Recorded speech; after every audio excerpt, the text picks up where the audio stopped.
Fall. Save.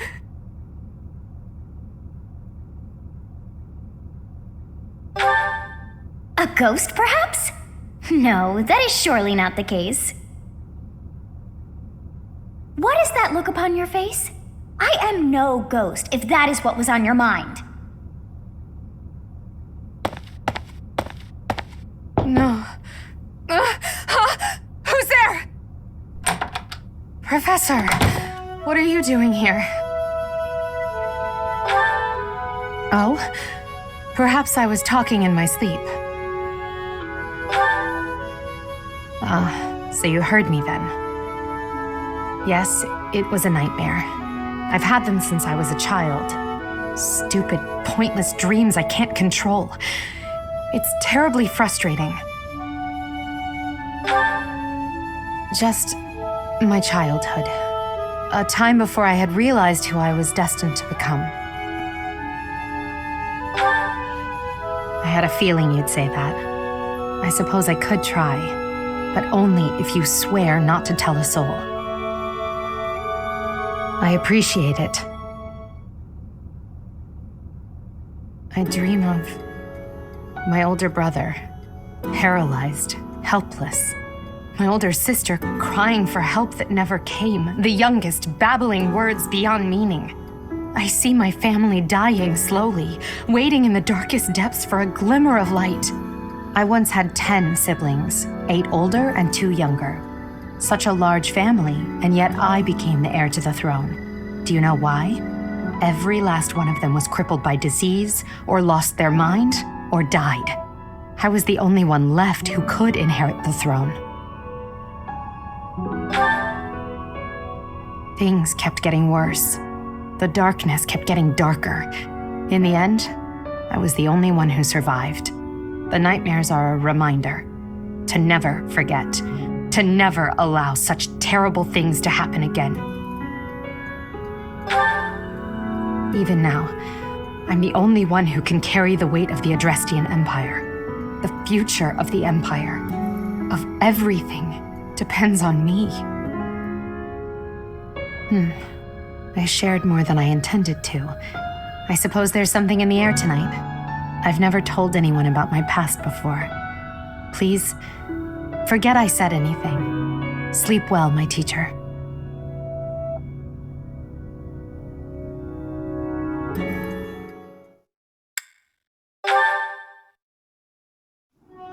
Oh, it's you.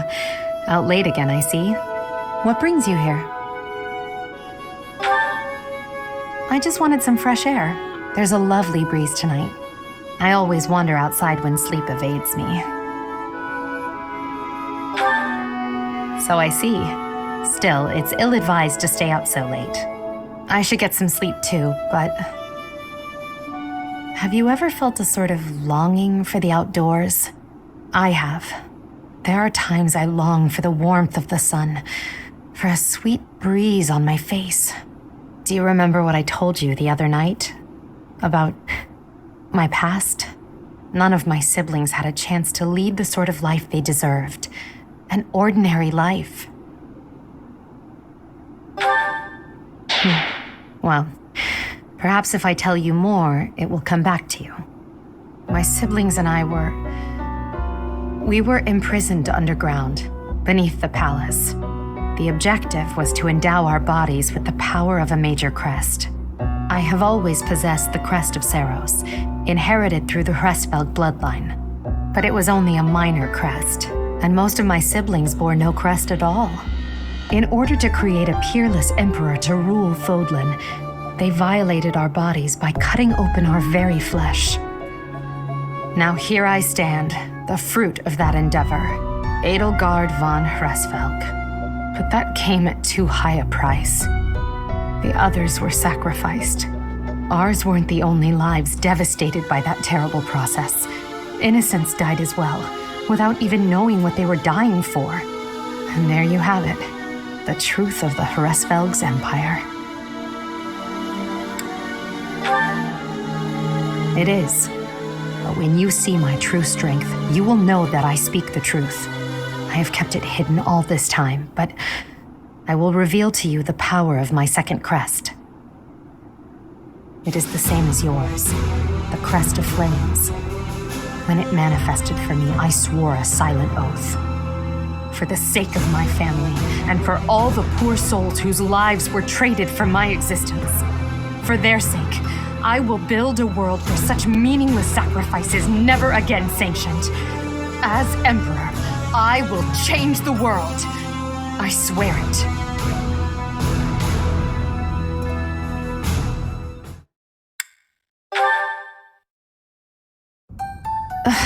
I'm so sick of it all.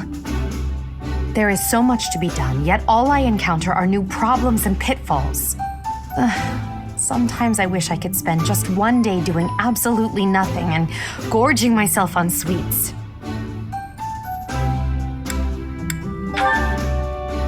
Do you mean it? Just the thought makes me happy. But Hubert would never allow it. Indeed. It may not be possible now, but one day we will know the joys of idling. Mark my words. Is that a smirk I spy? Is it so amusing to you, me daydreaming of free time? I see. I'm finally getting an idea of what you think of me. But let's put all that aside for now. There is something I've been meaning to tell you. I'm afraid this might sound a bit sentimental. However, I want to thank you. Because of you, I feel I can walk my fated path without losing myself. If I were alone, I might have lost perspective and become a harsh leader with a heart of ice. But I'm not alone. With you by my side, I'm somehow free to be not only a leader, but simply Edelgard. Until now, no one has been able to surpass me, much less command me. I have always been seen as an untouchable princess or emperor. No one spoke to me as an equal or met my gaze without flinching. It was lonely, terribly lonely.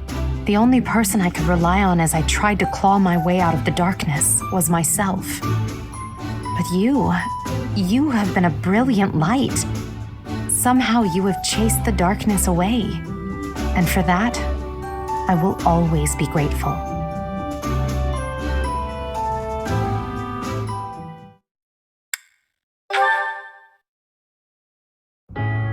Yes? Oh, it's you, Professor. I was certain it was Hubert coming to drag me back to my duties. Your Majesty, you must know your supreme talents are needed at present. Why not gaze at these documents instead of the sky? Doesn't it? And the worst part is that he's always right, so I can't even argue with him. But that's enough about Hubert for the moment. While I have your attention, I'd like to thank you for your help in that last battle. As you well know, I'm perfectly capable of commanding the army by myself. However, when you're around, it's somehow different. I'm not sure I can properly explain it. I suppose your perspective on the battlefield is simply sharper than mine. When you're devising tactics and tricks for us, it's almost as though you can read the enemy's mind. There's no getting around it. Your talent for strategy far exceeds my own. I'm quite jealous, in all honesty.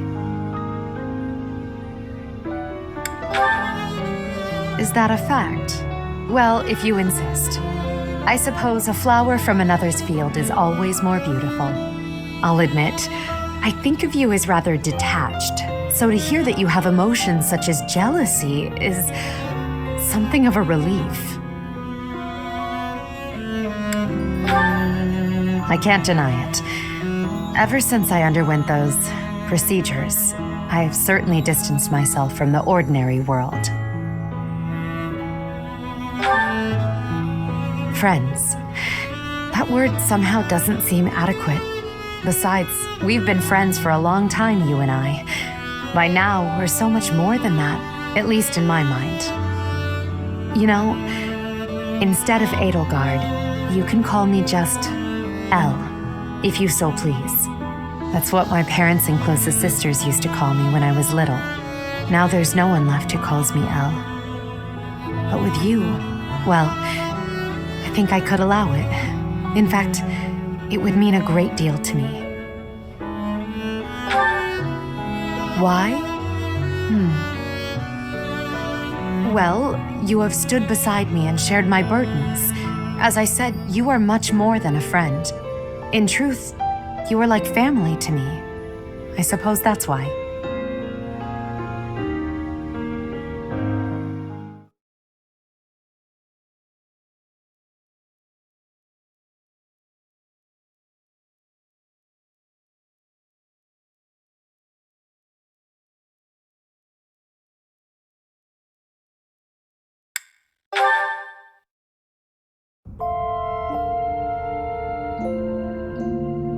The children of the goddess have been defeated at last. The shape of the world will be forever changed. Humanity is free now. The world is ours once again. Can you believe it?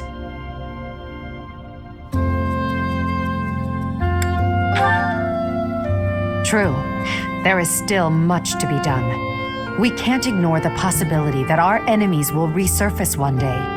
In the end, the fate of this world depends on the choices we make. I don't know what the future holds, but come what may, will you stay by my side? You chose to protect me at the Holy Tomb. Will you choose me again? What I'm trying to say is, I need you.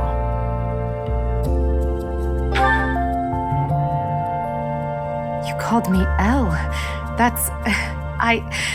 That means more than I can say. And this ring, it's lovely. Thank you, my dearest friend. I will happily accept it. I must admit, I feared my feelings would be unrequited.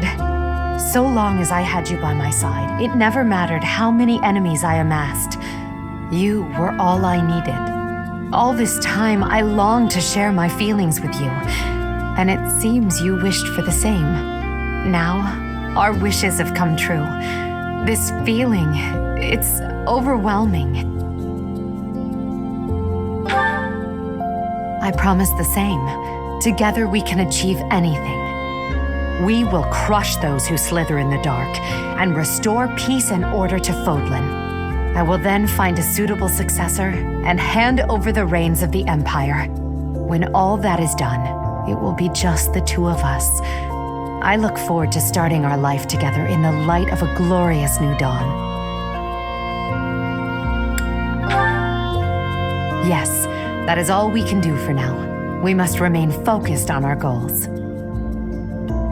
To think that I may truly call you my partner and equal now. The solitary reign of Edelgard has come to an end. From now on, we walk this path together. With time and care, the darkness shrouding this world will be lifted.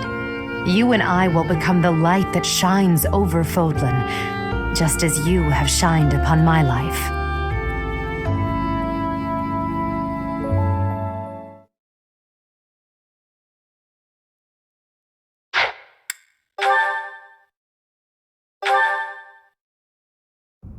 Perfect timing, Professor. If you don't mind, I have a favor I'd like to ask of you. It's in regard to sword training. Not for myself, but, well, to be honest, I've been teaching swordsmanship to the orphans at the monastery for a while now.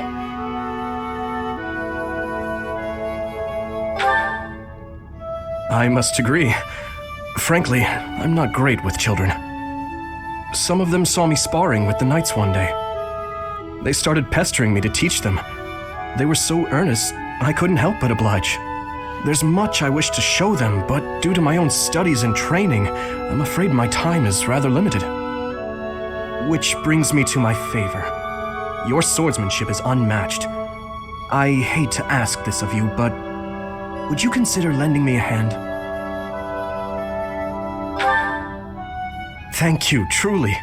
I am in your debt, and I always repay my debts, I'll have you know. All of these children lost their families and homes to war or illness. This may sound a bit arrogant, but I feel it's my responsibility to help them. I lost my parents without warning too. In that way, we're the same. In Dusker, I lost my father, stepmother, and closest friends. I didn't have many allies at the castle after that. In truth, I had only to do for companionship. I'm afraid not. My birth mother fell ill and died shortly after I was born. And my uncle, suffice to say, we don't get along. But there were those outside the castle walls I was close to, such as Rodrigue.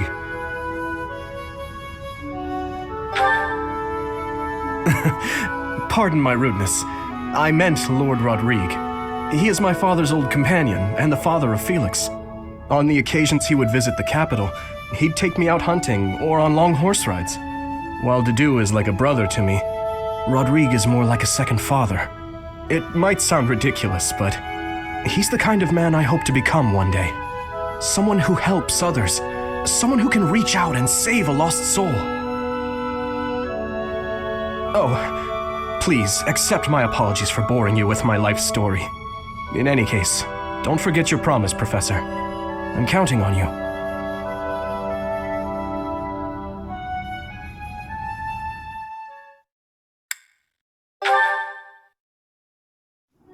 Thank you for your help the other day, Professor. Please, allow me to express my gratitude by taking you to dinner. Nonsense. Your guidance was magnificent. Just what I'd expect from a professor at this esteemed academy. I've studied swordsmanship for some time, but your mercenary skills are something else entirely. Speaking of which, there's another question I must ask you. Were you reconciled with the reality of battle from your first foray? With the killing part, I mean? I see.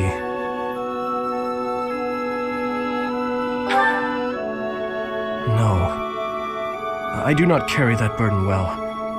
I doubt that will change, no matter how many years come and go. The first time I led on the battlefield, I was sent to quell a rebellion in the west. It was not a difficult fight. The enemy was not well trained and their morale was low. A swing of the lance and your opponent falls. A flash of your blade and a path opens up. That's the sort of battle it was. Easy, right? That's one way to look at it. The leader of the rebel army was defeated and the rebellion quelled. This was at the height of the post-war period. I recall coming across a dead soldier's body. He was clutching a locket, and inside was a lock of golden hair. I don't know to whom it belonged. His wife? His daughter? Mother? Lover? I'll never know. He was a soldier, an enemy, someone we had cut down without hesitation. But in that moment, I realized he was also a real person, just like the rest of us. Of course, we cannot stand idly by and allow anyone to commit senseless acts of violence.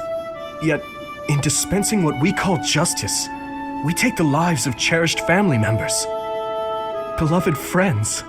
Killing is part of the job, but even so, there are times when I'm chilled to the bone by the depravity of my own actions.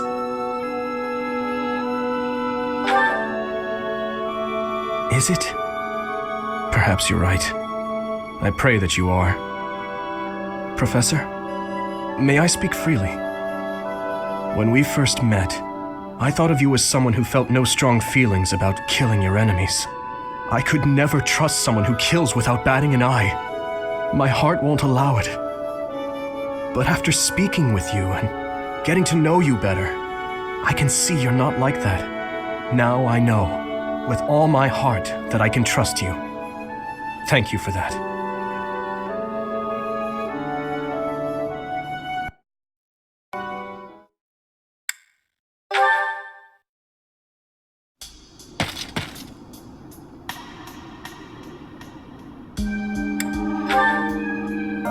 Indeed, but I was thinking about ending it here.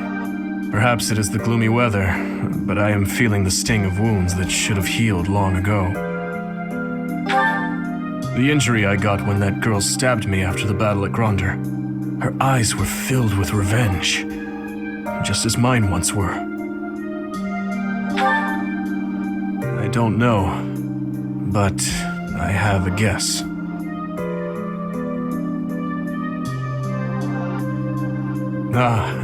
I suppose I haven't told you about that yet. I was attacked inside the monastery the other day. It caused quite the uproar.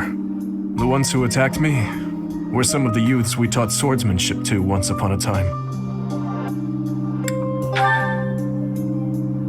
It seems they were raised by a group of thieves we put down 5 years ago. I heard Lady Rhea took custody of them, claiming that the children were innocent. I have taken so many lives, and with each one I face hatred. During the last 5 years especially. My life was not so different from that of a wild beast. And that young girl's brother.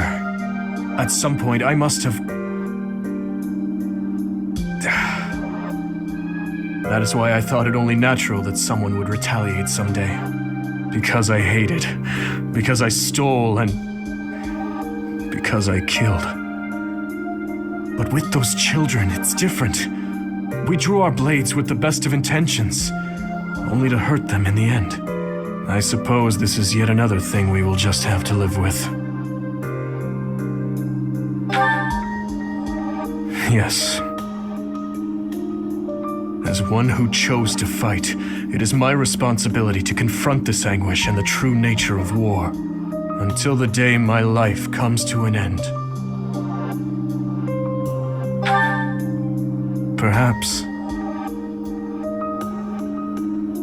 You know, Professor, there is something that I only recently realized. I never knew it could be so comforting to have someone standing by my side.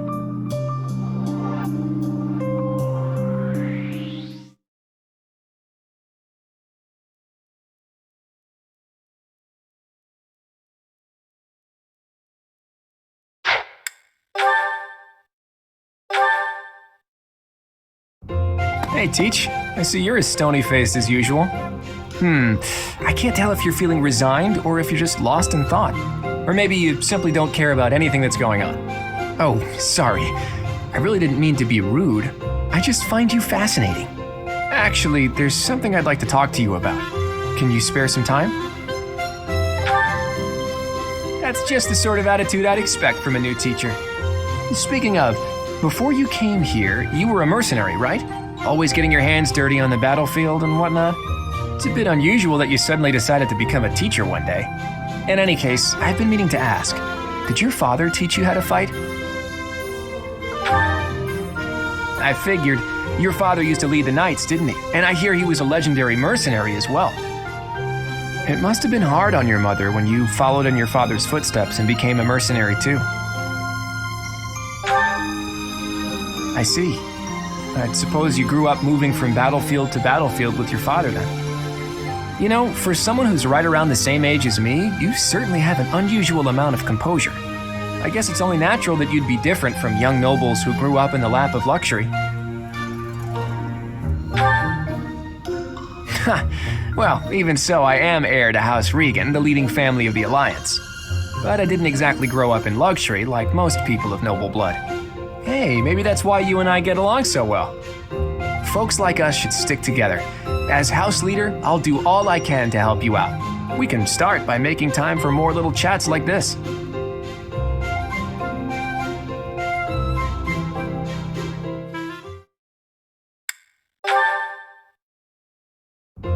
Hey, Teach, hold on a minute, okay?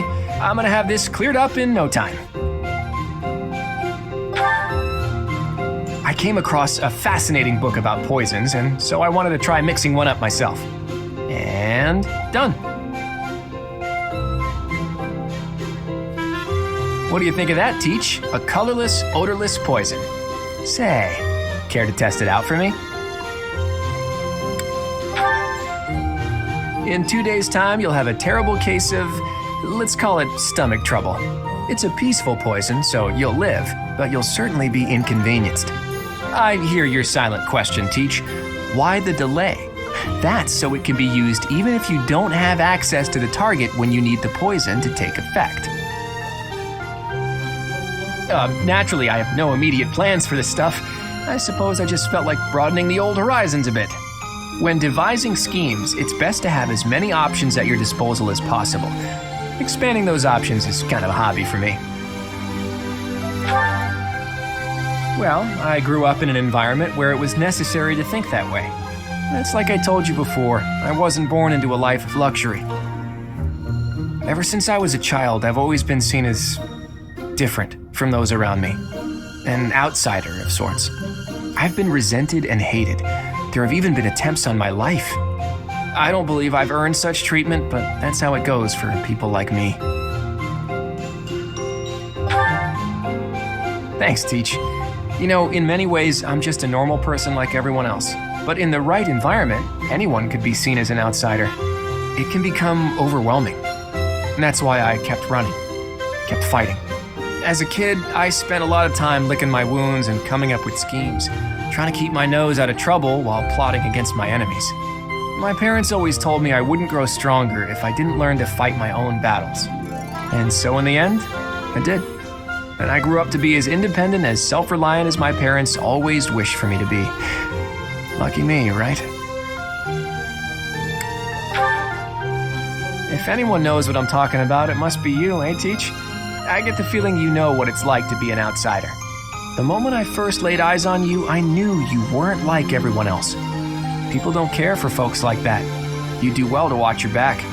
On the bright side, that's also part of the reason that I find you so interesting.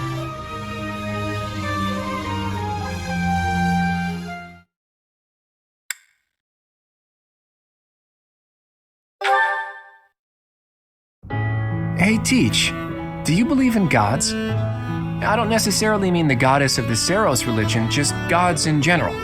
Do you believe that incredible beings who control the fates of all really exist?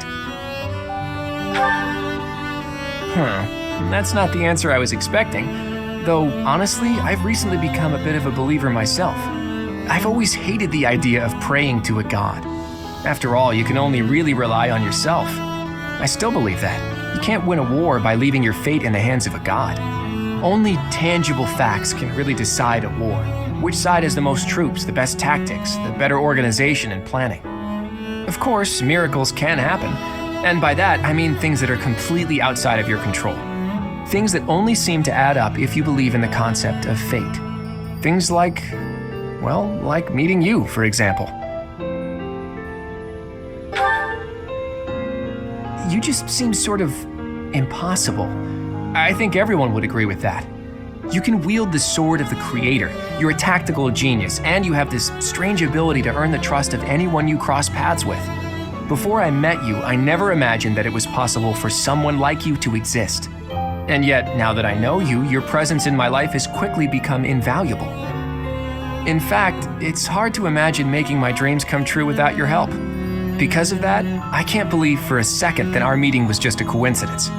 That means it must have been fate. Maybe it was a miracle, or maybe some god empathized with me in my dreams. Again, I don't mean the goddess of Fodlan, though I suppose it may be hard for you to grasp what I'm talking about. People all over the world have different ideas about who or what the gods are, right? Even in distant lands across the ocean or over the mountains. They have gods who see the world as a whole, who don't care about Fodlan's borders, who don't meddle in our affairs, who don't grant life or take it away. And maybe, sometimes, they'll make a miracle happen. A god like that, that's the sort of god I think I could believe in.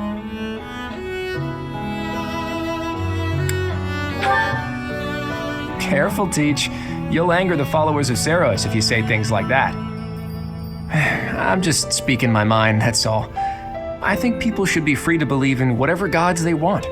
If a person believes in a god and that god becomes a support system for them, that's a good thing. That's what a god should be. Anyway, maybe I've overstepped a bit. I knew you'd understand. In any case, let's keep this conversation between the two of us, yeah?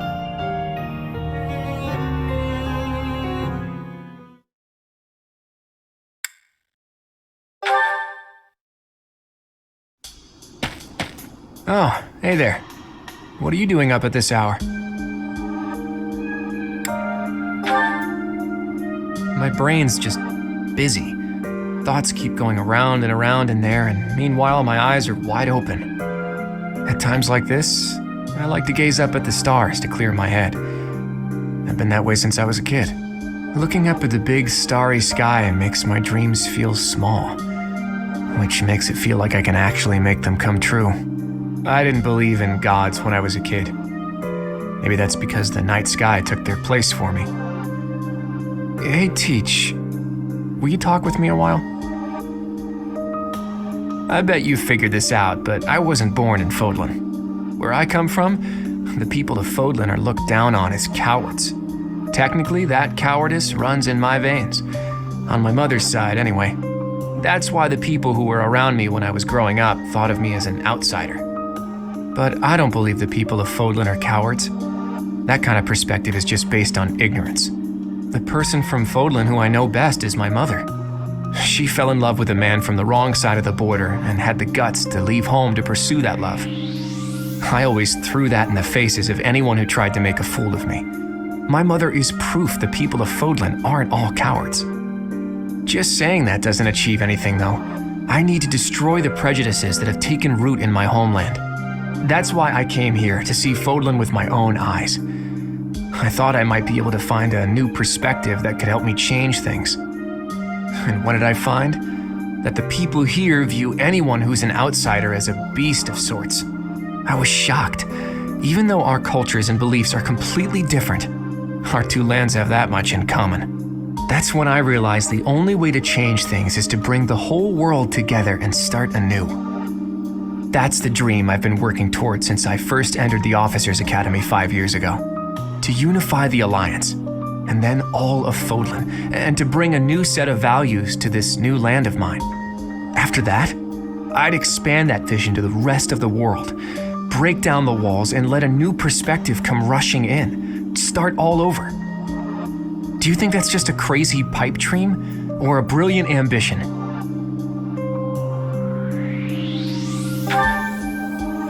Not too long ago, I would have said it was too much for me to accomplish on my own. But that's not how I feel anymore. And that's because I have you on my side now.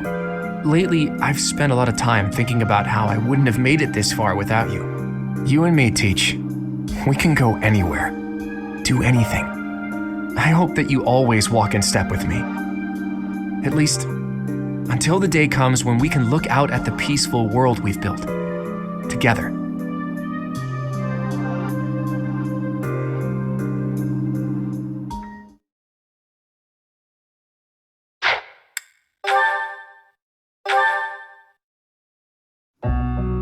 Hello, Professor.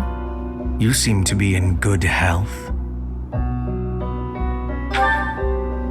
Of course. Doesn't seem intimidated. No, not at all. It's just that I find myself a little concerned for your well-being. You see, Lady Edelgard has taken something of an interest in you. Don't be flippant.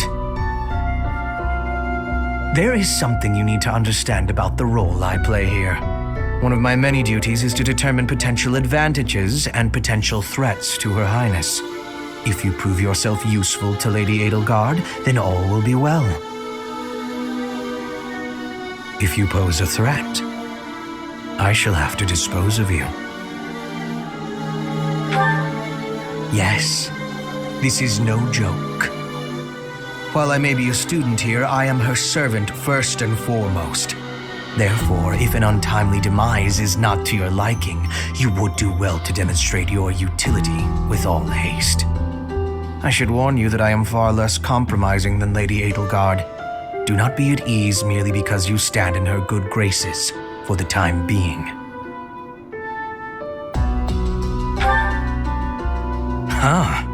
Such confidence. I'm beginning to see why you caught her eye. My family, House Vestra, has been sworn to House Resvelg for generations. Since the dawn of the Empire, we have worked to protect the Emperor by any means necessary. Both in the open and in the shadows. If you incur our wrath, you will see just what I mean.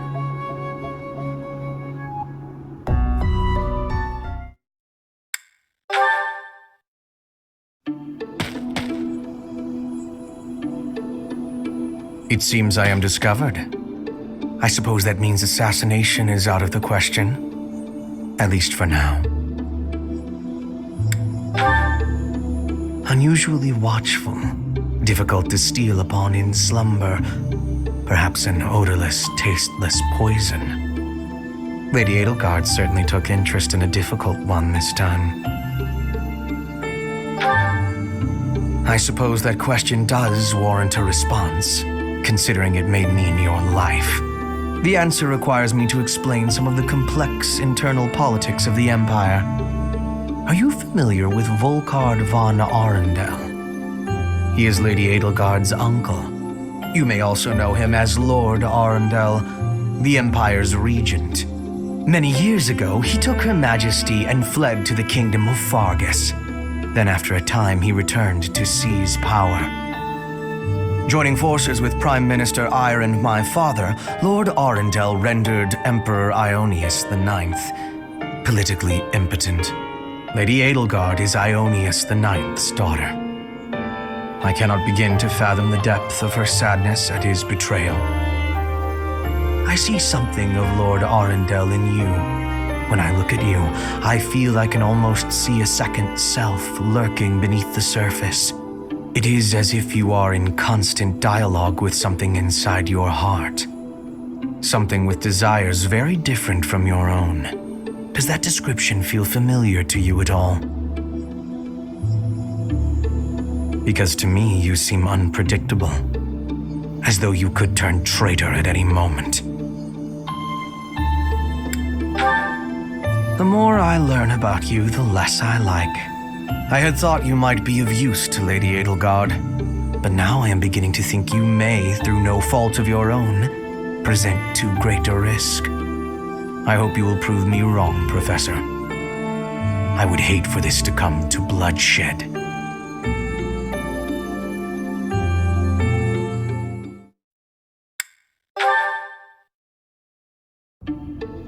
Nice place, isn't it, Professor? Standing here, you can almost feel the goddess's absence.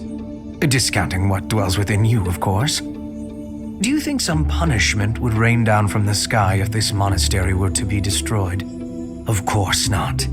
Even if the so-called Immaculate One came back here for revenge, that would only be a result of this war, not the work of a deity. If it is between love and hate, then I would choose the latter. The goddess failed to properly govern this world.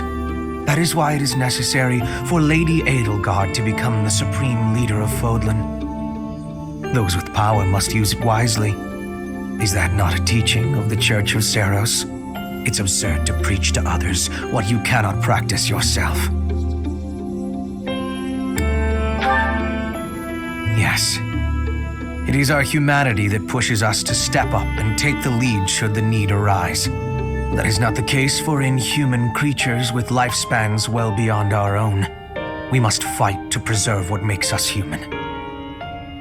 You are the one closest to the enemy. I wonder if you will be able to maintain your humanity to the end. You make it sound easy. I find myself trusting you, even with my life. I've already dedicated my life to Lady Edelgard. To throw my lot in with you is inconceivable. But if I had 2 lives to give, I might devote one of them to you. Not as master and servant, but as equal partners.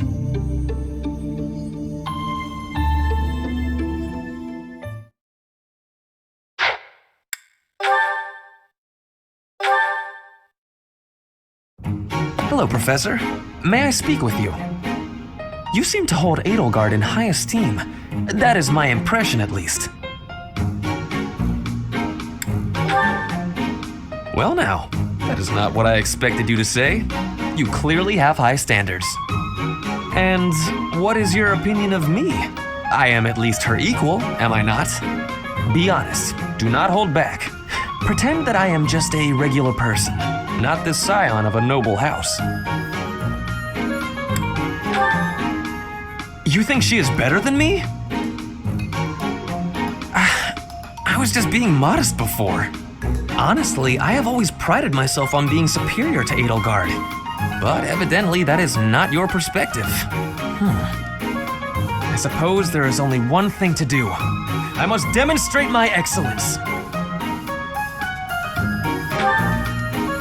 Nonsense! You have entirely underestimated my abilities.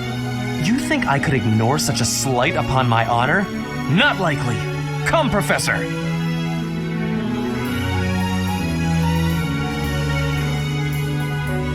We will begin with battle. Edelgard's skills in combat are no match for mine. I heard that just the other day, she defeated a demonic beast without assistance. Well, anything Edelgard can do, I can do better. And in half the time. Professor, you can be my eyewitness and timekeeper. Here we go! 2 at once? That's... well, it will be fine.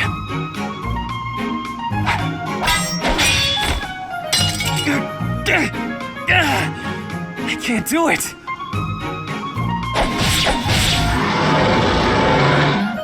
It seems you have saved my life. Thank you, Professor.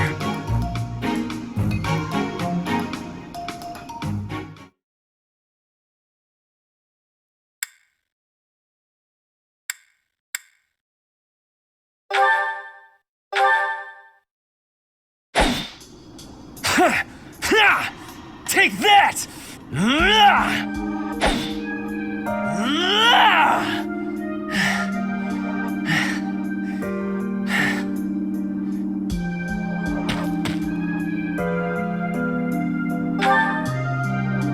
Yes, I am in a hurry. Edelgard claims victory after victory. She never stops. 5 years ago, she ascended the throne and swept away the corrupt nobles, my father included. I always thought I would be the one to unseat him. But she did it instead, with all the ease and indifference of someone cracking an egg. Now, as the head of House Eyre, I serve Edelgard. I have to accept that I am her subordinate, working beneath her to reunify Fodlan. The disparity between Edelgard and myself is obvious. She never stops moving forward, single-minded, never wavering. But where does that leave me? Here, flailing about, going nowhere, contributing nothing. But it is. That is the reality. Not once since our days at the Academy have I exceeded Edelgard's abilities. I saw her as a worthy opponent. She did not even see me as a contender. She did not even consider me at all. As the head of the noble House Eyre, I must be able to achieve results. But all my efforts have come to nothing. Results are everything. I have not shown results, so I will be stagnating here forever. I appreciate your kind words, but you are wrong. I know that I have a massive wall to climb, and I must climb it alone. Even so, may I ask a favor? Professor, please keep an eye on my progress. I would appreciate if you were always by my side, bearing witness to my accomplishments.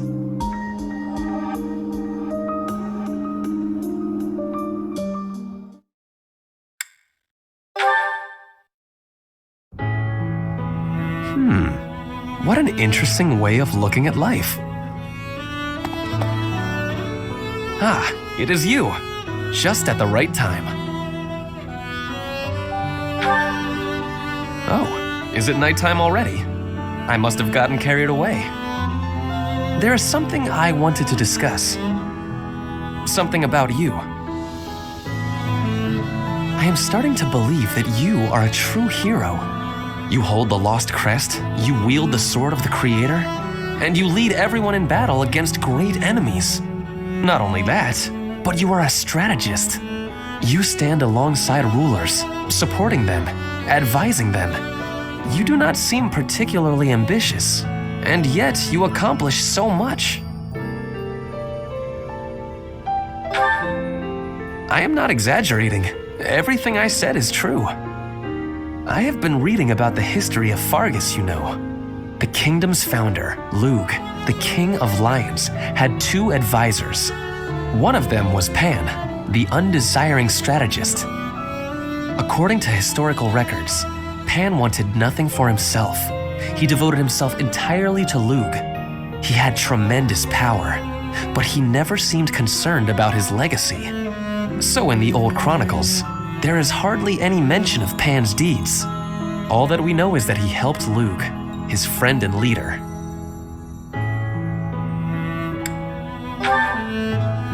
It is not surprising that you have never heard of him. I did not even know his name until recently. But when I watch how you conduct yourself, I feel that I am seeing the unknown deeds of Pan. It is only a thought, of course, but it makes me feel rather happy. Even if it is not in the pages of a history book, a life can be full of achievement. I know that I will never be greater than Edelgard. She will always surpass me. I am what I am. Like you and this undesiring strategist, I will do what I am called to do, even if no mark of me remains in the history books.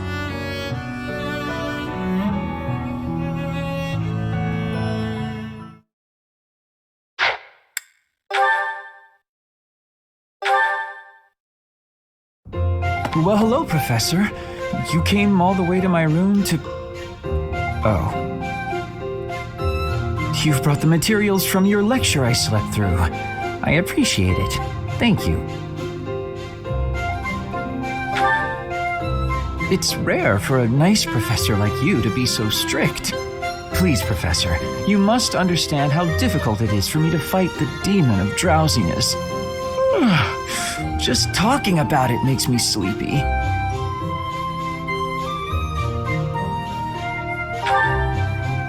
Oh no, I couldn't possibly. I would certainly injure myself if I tried to train while drowsy. I must compliment you, though. By this point in most conversations, I'm bored senseless. But I'm enjoying this. I wonder why. What is it about you that fascinates me so? You're definitely a strange one.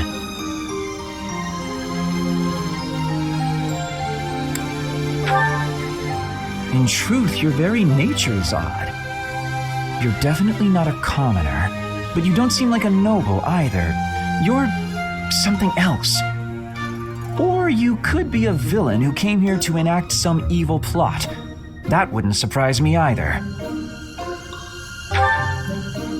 Hey, Professor, will you ever allow me to investigate that crest of yours?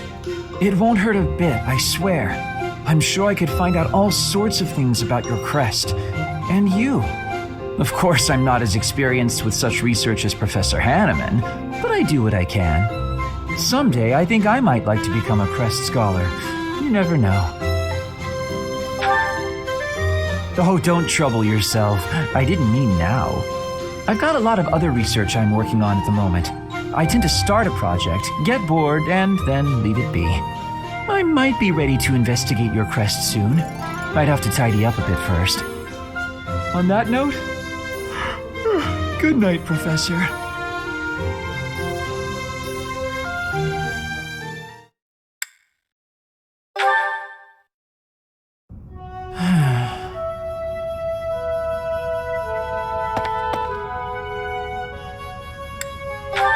It's just, I was wondering why it seems as if no one values their own lives.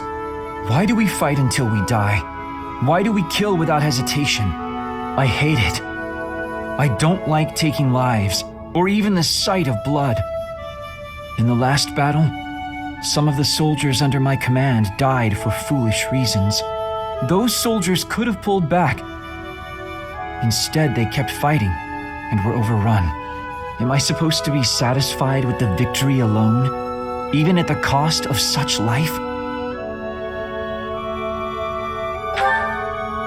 Exactly. I don't see the point. Honor? That's a foolish reason to give your life. Glory? Even worse. Just the thought frightens me. I'm not suited for battle, Professor.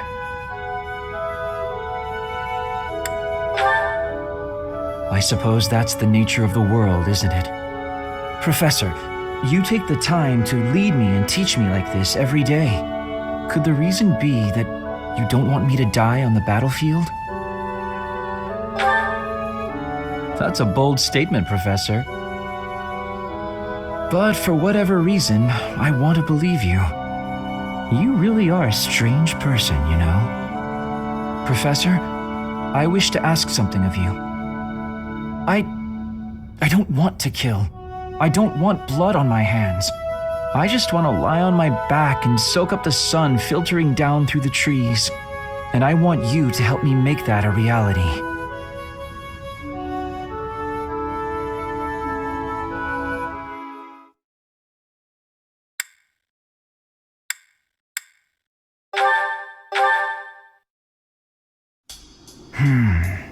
Ah, yes. Professor, what brings you out so late?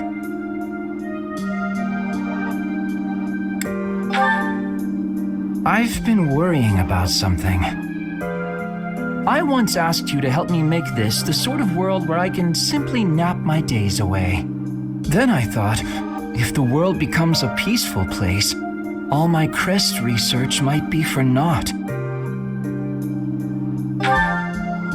Well, I don't see how crests have much use in times of peace. Certainly there are crests that make you stronger and could be used in engineering. And I suppose crests that increase magical abilities might help doctors heal injuries. Still, the possibilities seem limited. It's as if crests were designed to be used only in times of war. Their power meant to bring about death and destruction. I cannot prove what I say is true, but suppose for a moment that it is. The longer this war goes on, the more useful my crest research becomes. But if the war were to end today, we would go on living, perhaps not using the power of our crests at all.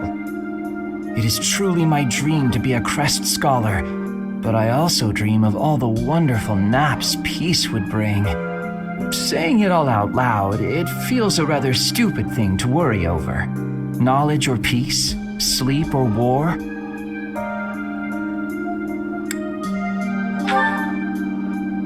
You know, you're right. In the end, maybe it's not that stupid after all.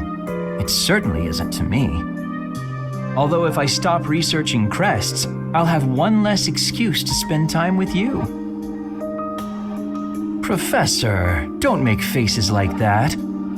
People like you, who listen to my blathering and then nod and smile as though what I say matters, people like you are very precious to me.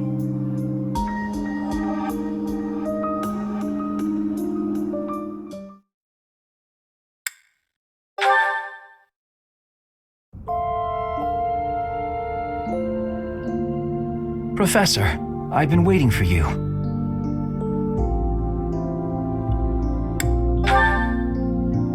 Oh, is it noticeable?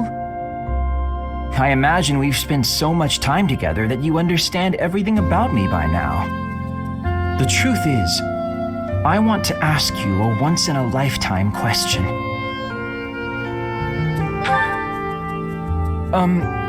Yes. I know that the end of the war hasn't granted you limitless free time, but you must have more time on your hands than you did during the war, yes? Would you spend that time with me? I want to know more about you. I want to solve the mysteries that surround you. I don't think I'll ever meet anyone more intoxicating than yourself. I want you to be mine, and I want to be yours. Here is proof of my desire. Will you accept it? Oh, thank goodness. I don't know what I would have done with myself had you turned me down. Though, I feel like I've come to understand rather a lot about you.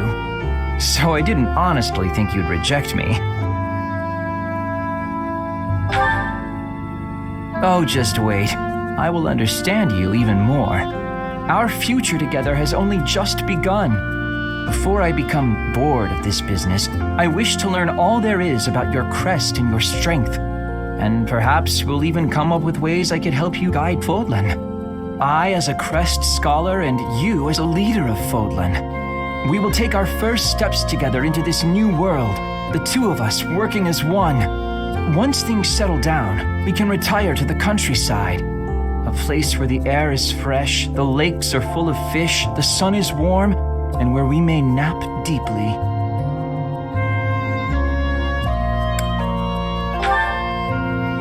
Without naps, life is nothing but work. I value you too much to let you spend your whole life laboring for others. You're the hero of Fodlan, after all. Besides, naps are the entire point of retirement. It may be some time until we can nap beneath a tree, peaceful sunlight filtering through the branches. But when that day comes, to have you there lying by my side, paradise. And we will have made it so.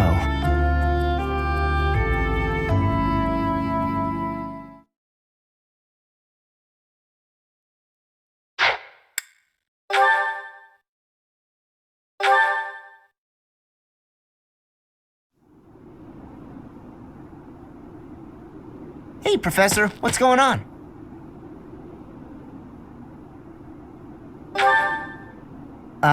Okay. Why are we being so quiet, though? Oh, look at that guy. He looks pretty suspicious.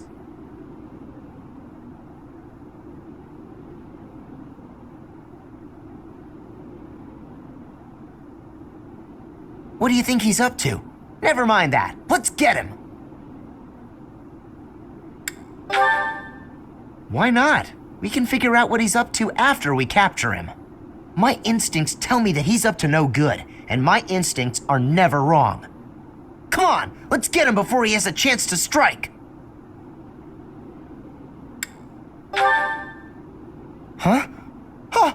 It leads to the plaza where the kids play. There's no way I'm letting this guy get anywhere near those kids.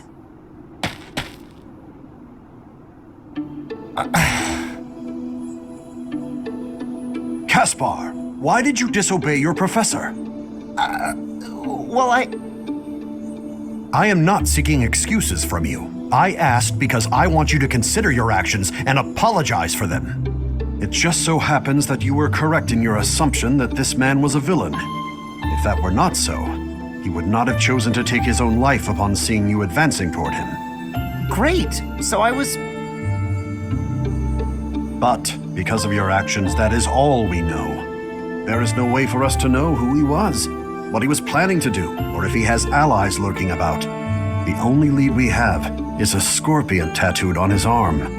If this indicates that he was a member of an underground organization, we have no way of dealing with it.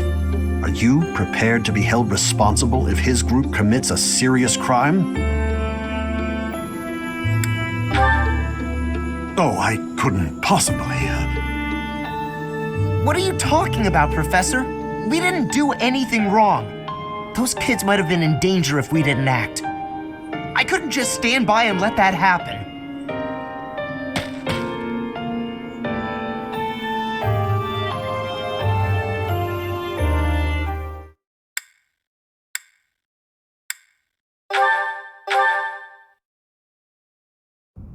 Hey, Professor, something's been bothering me. Remember that suspicious guy I chased after back when I was a student? A knight scolded me for it, but at the time I really thought I was doing the right thing. Now that I've had more experience on the battlefield, though... I've been looking for you. There isn't much time, so I'll keep this brief. The knights encountered a band of brigands while out marching.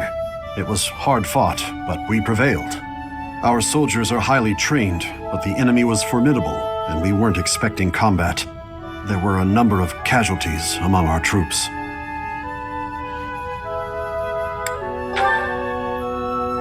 There is something I wanted to bring to your attention. The brigands all bore identical tattoos of a scorpion on their arms. Please keep an eye out for that mark in the future. Oh no. Don't mention it. If you'll excuse me, I need to get back to my duties. Heck of a coincidence, right? As soon as I mention that suspicious guy, this happens.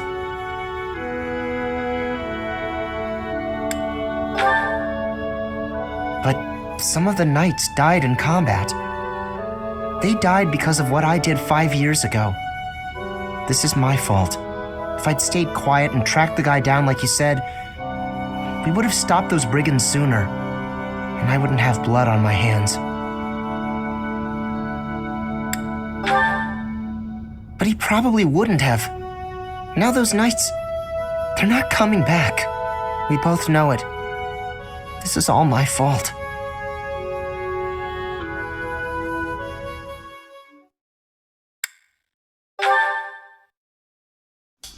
Do you have a minute, Professor? I gotta talk to you. I've been thinking a lot about those brigands with the scorpion tattoos, and I realized something. I mean, I'll feel better if I get this off my chest, right? Okay, listen. I can't deny who I am. I know you were right 5 years ago when you told me not to chase after that suspicious guy. But I still can't get over the possibility that he might have hurt those kids. I would have regretted not stopping him for the rest of my life. There's no way I could forgive myself. It sounds awful to say, but the safety of those kids is more important to me than the knights we lost. I'm sorry, Professor, but I can't promise that I won't disobey your orders in the future. I know, it's too big a risk to keep me around.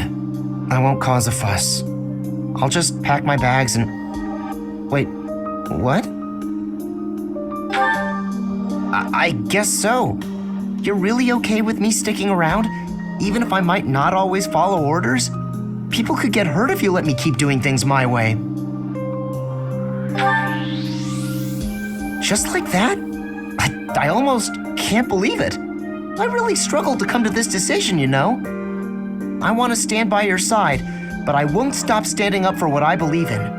I know I might cause trouble for everyone, but I just, I give up. I've got nothing else to say. I should have just kept my mouth shut. Yeah, I know. Thanks, Professor. Thanks for accepting me for who I am. I'm glad I get to keep fighting by your side.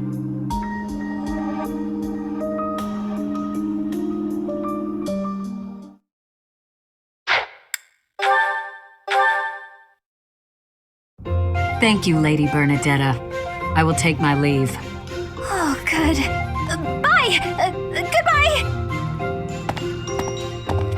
Finally. Oh, that was awful. Just terrifying.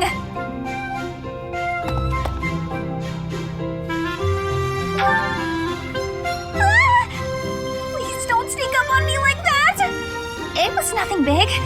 That lady just wanted me to show her around a bit. But strangers are just so nerve-wracking.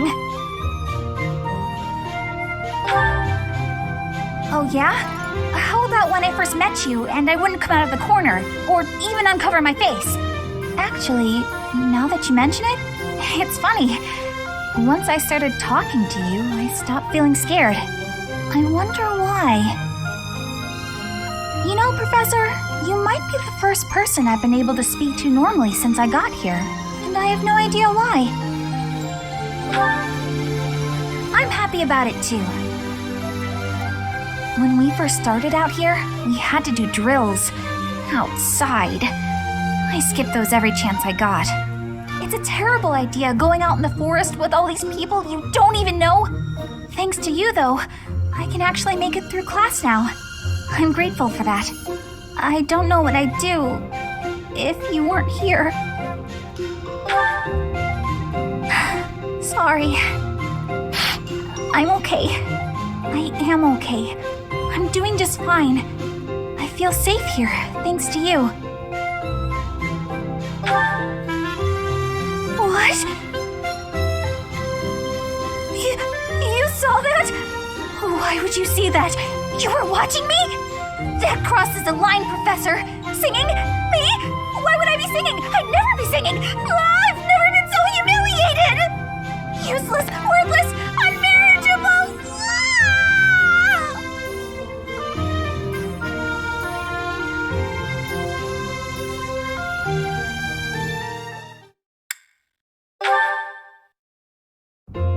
Great weather today. Perfect for shutting yourself inside, don't you think? Oh, you go right ahead. I'll be right here. The better the weather, the less crowded it is in here. I can't pass up having all this space to myself. I love feeling like I'm all alone in the world. Oh, that. Well, I guess I can tell you, Professor. My father's obsessed with money. He's only ever seen me as bait for a rich husband. To train me to be a good, submissive wife, he'd do things like tie me to a chair and leave me there all day, challenging me to stay quiet. I tried hard to do as he asked. Honestly, I did. But before I knew it, I just couldn't bring myself to leave my room anymore. I just had this overwhelming feeling of fear all the time. No matter how hard I tried, my father never thought I was good enough. After that, it was just constant scolding. He couldn't say 2 words to me without mentioning how useless I was. An unmarriageable girl. My life was isolated, to say the least. I wasn't allowed to play with other kids, let alone make friends. Soon, I stopped wanting that. I was happiest alone, but even that made him mad. And when he tried to drag me outside, I kicked and screamed so much, I seriously hurt myself. He's calmed down a bit in recent years. His constant torment was replaced with complete indifference. He mostly acts like I don't exist now. If you can believe it, I was basically kidnapped. My mother ordered an attendant to stuff me in a bag while I was sleeping. By the time I figured out what was going on, I was already here. For a while, I was sure I was going to die. But here I am. Look at me, still breathing. I'm sorry. I didn't mean to get you down talking like that about my past. Just forget everything I told you. There's no point in talking about myself anyway. Idiot! Oh, this is why everyone hates you, Bernie! You're the only one who would ever say such a kind thing to me, Professor. I'm sorry. Please don't look at me.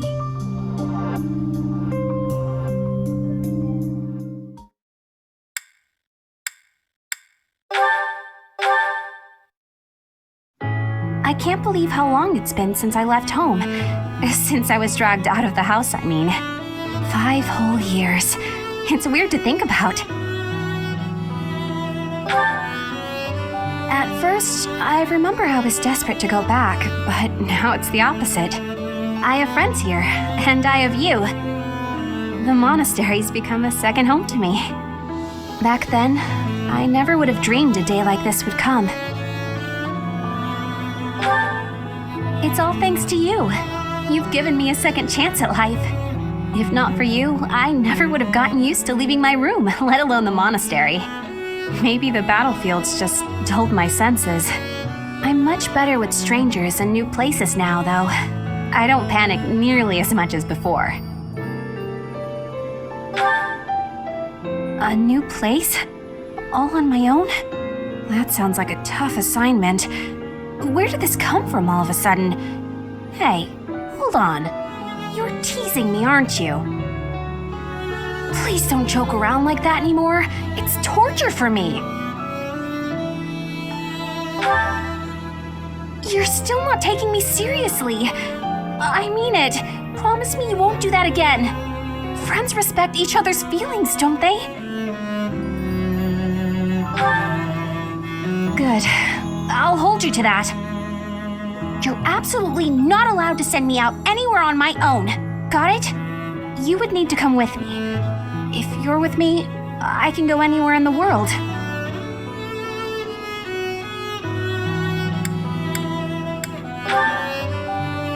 No, that defeats the purpose. Why can't you get what I'm saying? I thought we were finally getting close. Guess I'm not good enough for that, though, am I? I'll let you have this one, but you better be ready for next time.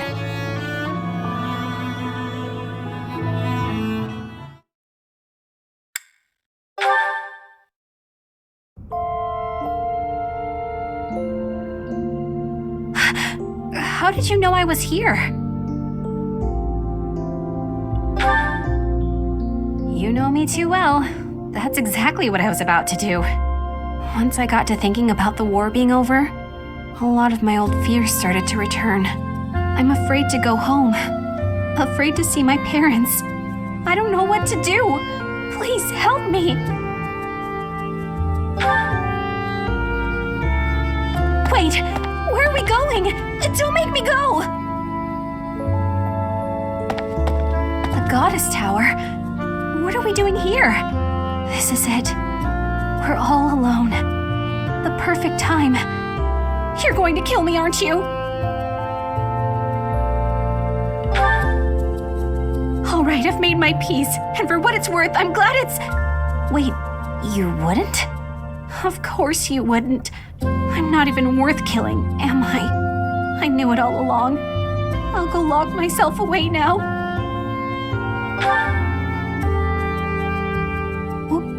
What did you just say? Is that a ring? Well, this is, what kind of ring is this? When a man gives a woman a ring, it usually only means... Is that what this means? I don't know what to say. I accept. Of course I accept. This means I'll be able to shut myself away in peace again. You can go off doing your hero things and I'll hold down the fort. What? Don't tell me you want me to keep leaving the house. Fine. But in that case, I have a favor to ask. There's a reason I've been able to cope with going out of the monastery so much. It's because I've been with you. I'll never completely get over my anxiety, or my fear of strangers, or my compulsive need to run and hide. So whenever you tell me to go outside, I want you to come with me. Wherever we go, whatever we do, I want us to be together. Always.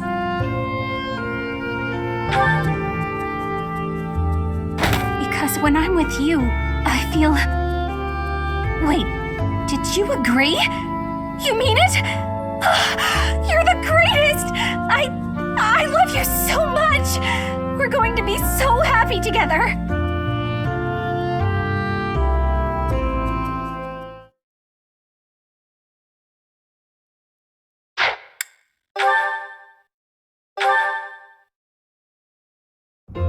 Well, I had fun today. Of course, you want to see me again, yes? Of course. I'd love to, Dorothea. Well, until we meet again. Oh, hello, Professor. Were you watching that? You look like you have something to say, Professor. Look, I know what I'm doing. My claim as a diva won't last forever, after all. I must look to the future. As a man, you may not feel so rushed about these things, but I know my beauty will eventually fade.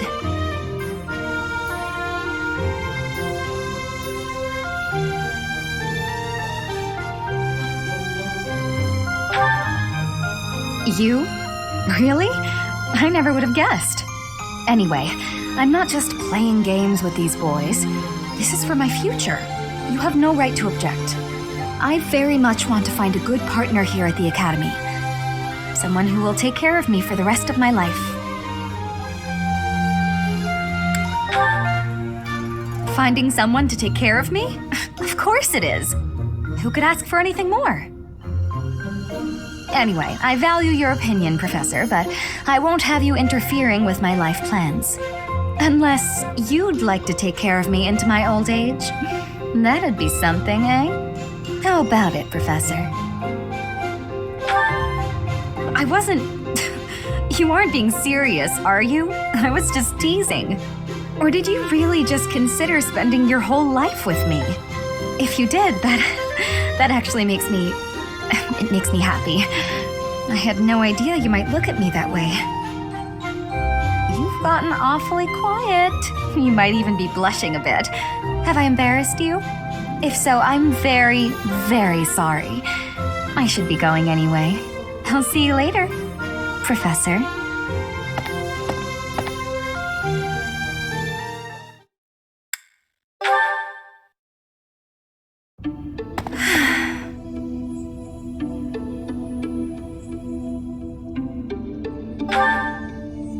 Professor, Oh, don't worry. It's nothing. Actually, could we talk for a bit? Somewhere a little more private?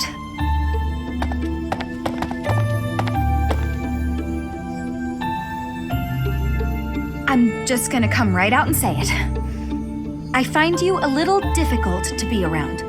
I know. I'm your student and you're just trying to watch out for me. But the way you look at me sometimes, it's like you're seeing right through me.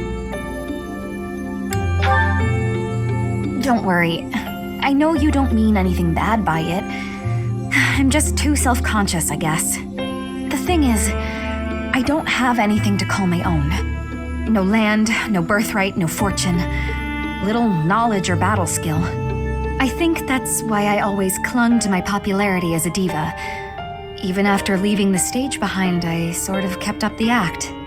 When I look at you, it's like your eyes are accusing me, telling me that you see right through it. That's what I mean when I say it's difficult being around you. Hey, this might be nuts, but maybe you could show me some kind of weakness of yours? You know my biggest fear. If I know one of yours, maybe I'll feel less, I don't know, vulnerable. Excellent. Well then, don't mind me. You know, Professor, I never hear any gossip about you. Of a romantic nature, I mean. Would I be right in assuming you're not very experienced with romance?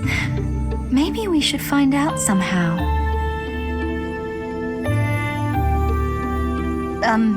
Professor? What's with you? Why aren't you reacting to anything I'm doing? Oh, come on. Is your heart even beating? You're making me lose my confidence.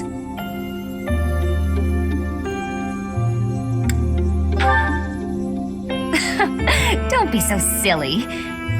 Huh? It really isn't beating? Is what I'd say if I were more gullible. You're just fooling around, Professor. I'm not sure how you did it, but that was a good one.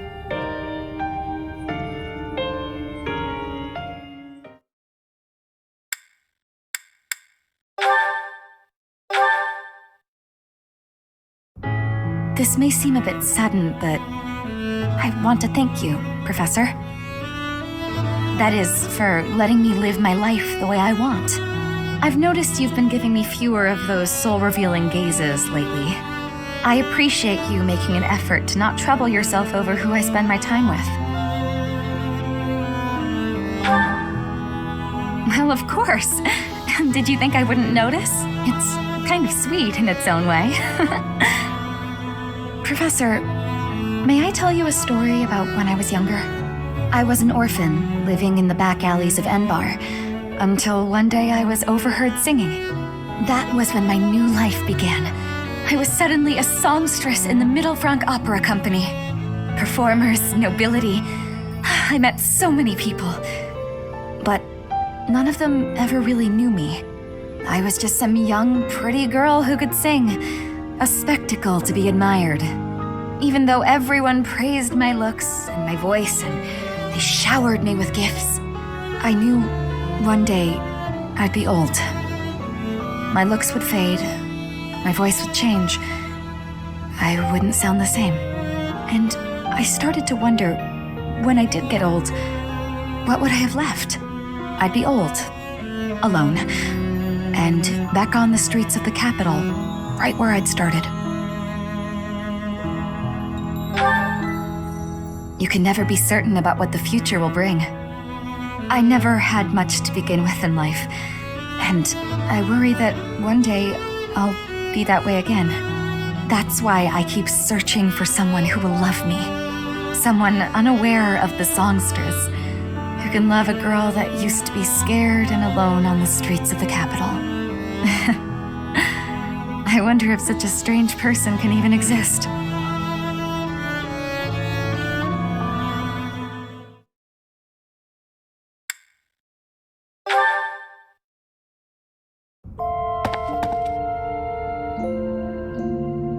Oh, is this where you've been? Everyone's looking for you. With the war over, I'd like to think they'd at least give you a few days' rest. Don't worry, I won't tell them you're here. It's a rare occasion for me to have you all to myself.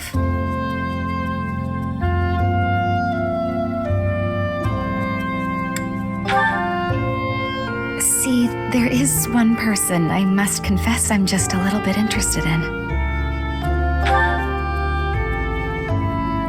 What? Is that...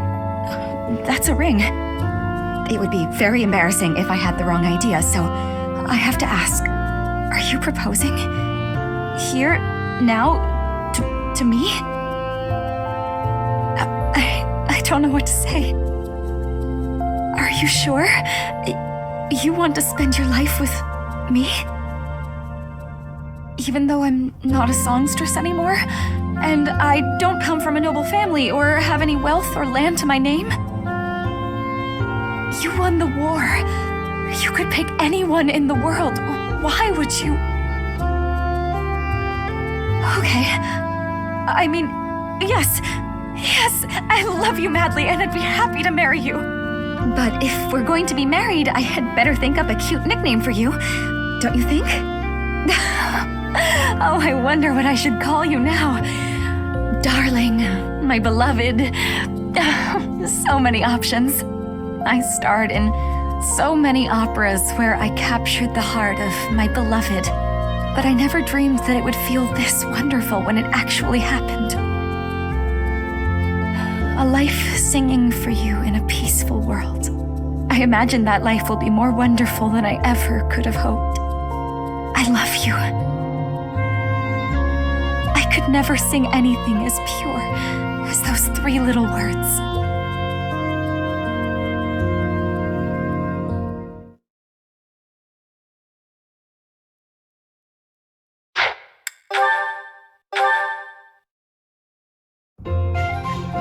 Professor, I am not understanding where the meaning is here.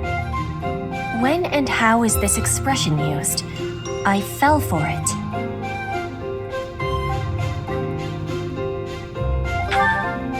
No, that is what you say when you meet the mate of your soul. The expression is, I fell for it. Are you a stump? I mean, are you stumped? That makes me surprised. Can I ask you about another word? The one that is written here. Is something on my face? Is that really what you are thinking? Or maybe you have curiosity about the mark on my face. You are already knowing that I am from Bridget. This is a mark from Bridget. It is a prayer to the forest spirits, a prayer to be protected. Hunters ask the forest spirits to have safe and bountiful hunting. There are many spirits in Bridget. I have more marks on my arms and back. They are prayers for my family's health and triumph. Are you wanting to see them?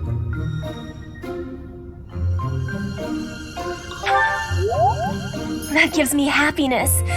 If there is ever the chance, you will see them. I have much gratitude for you, Professor. You always listen with patience. I can read and understand the language of Fodlan, but to speak it gives me difficulty. I hope I will keep having your support, and I will give you my support too, with my whole heart. I have things that I cannot fail to accomplish.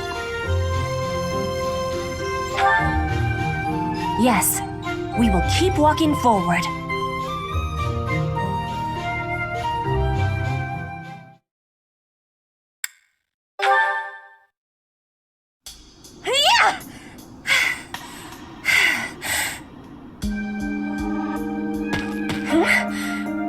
Professor? Please take my apologies. I lost time while I was training. There are not many chances for real fighting here. My body is more weak than it was. Weaker, I mean. I will keep training now. I hope your night is good. I need to have more training. There are things that I have not done yet. Things that have to be done. For the future. I have to try with hardness. Training, studying, socializing. I will not always be having time to do those things. And speaking the language of Fodlan, I worry I will never be doing it just right. Why? Because the position of Bridget is weak. Fodlan and Dagda are big. Bridget is a small island in the middle of them. Bridget has great beauty, but little power. We will not survive unless we get more strength. I will lead Bridget, and so I have responsibility. I have to have more strength than anyone.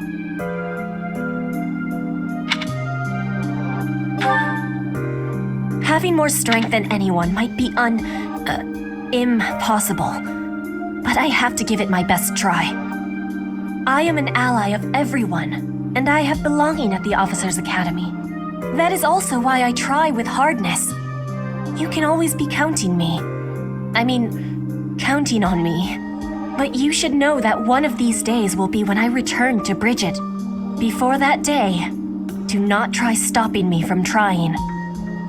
And please, keep watching over me. With you, I can try with more hardness than I could alone.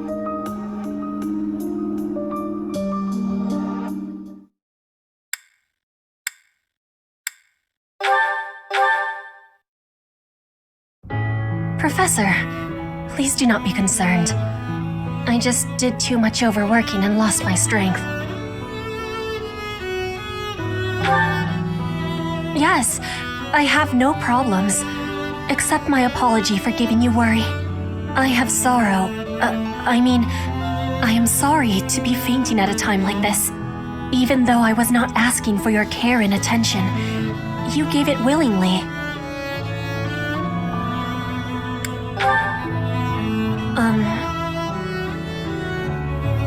Will you have a listen to me? There is something that I must be saying. I am thinking you already have knowledge of why I came to Fodlan. Not for studying, but as a hostage for the Empire. So that Bridget would not be rebelling anymore. It feels like a knife against my throat.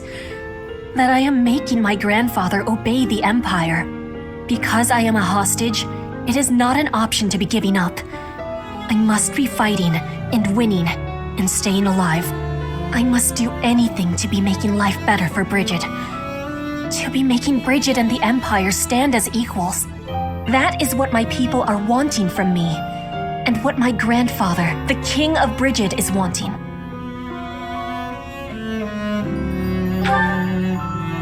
My want? I am not knowing of that. The wants of my people are something I have power to achieve. Their wants are my own. What I really want... I have understanding. Wait, no, I actually do not have understanding. Yet. What I am understanding is that there is something I am not understanding. When I know what my true want is, I give you my promise that I will be telling you first.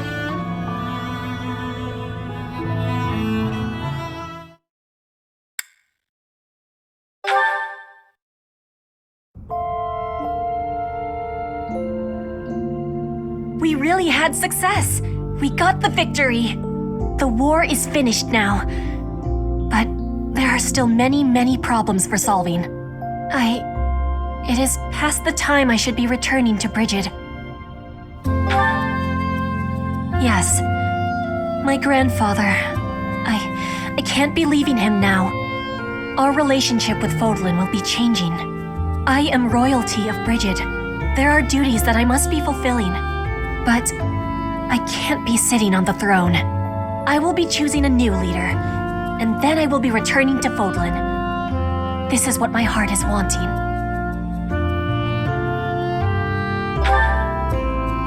Yes, I am meaning... no? I will try to speak with more precision. If I were staying away from Fodlan, then I could not be having what I am wanting. And that is... I will be telling you now if you are wanting to hear it. I am wanting to stay with you. I have hopes that we can spend all of our lives close to each other. I want us to be supporting each other and live with each other in times of joy and times of sorrow. In all of the times. Is that a possibility? This is a ring of promise. I have understanding, and I am accepting with all of my heart. Rings are for promising weddings. I read all about that custom in a Fodlan book. I have never told my feelings to someone like that before. I had so much nervousness. You have made my heart fly with happiness. I, Petra, give you my promise.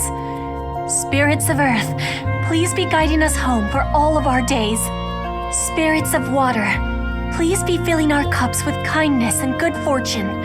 Spirits of wind, please be gifting us freedom and divine protection. Those are the words we are saying in Brigid when we give someone our promise. There is one other thing to be said.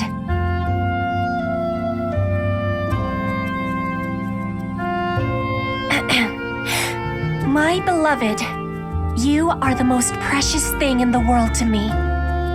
You enchant and fascinate me, and each day you set my heart aflame. Did I give you a surprise?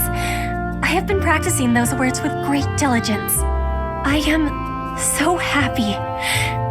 You have my deep gratitude and all of my heart, for now and forever.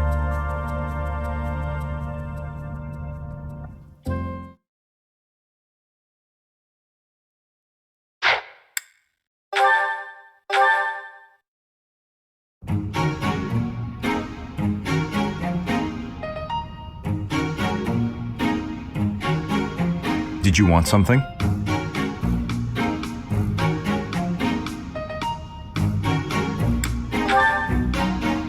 I see. If you have the time, then please assist me. I am to water the flowers in the greenhouse. Thank you. Only do not water the ones in that corner. They are from Dusker. They require a dry environment. The roots will rot otherwise. Yes, they are.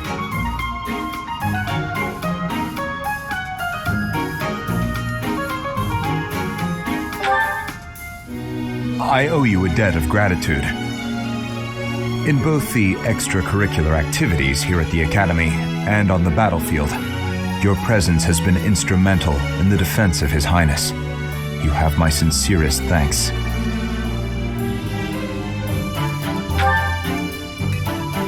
I see.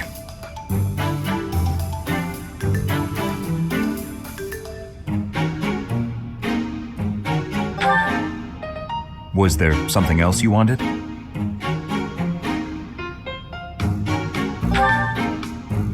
Then please, excuse me.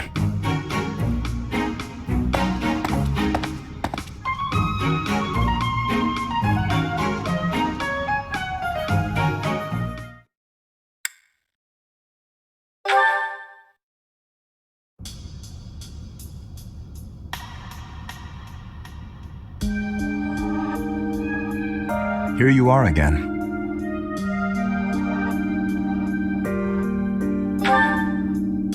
I see. The flowers you helped to water are in bloom now. Have a look.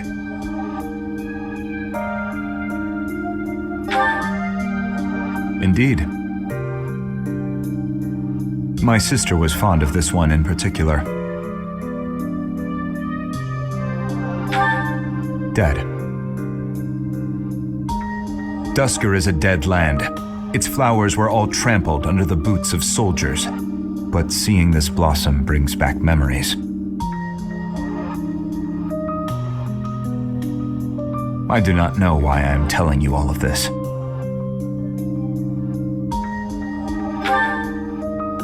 There is little to tell. But if you are from Fodlan, you must know what became of the people of Duscur. The people who betrayed their allies from Fargus. The ones who were punished for regicide. The Duscur are shunned for their crimes, even now. It would be in your interest not to spend any more time around me than necessary. His Highness is an exception. But, to be completely candid, it pleases me to be able to speak with you like this. If you truly do not mind, I would be glad to receive more visits from you in the future.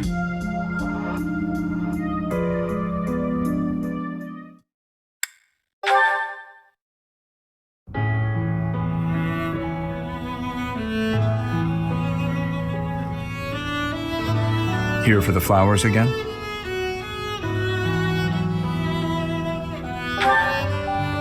I see.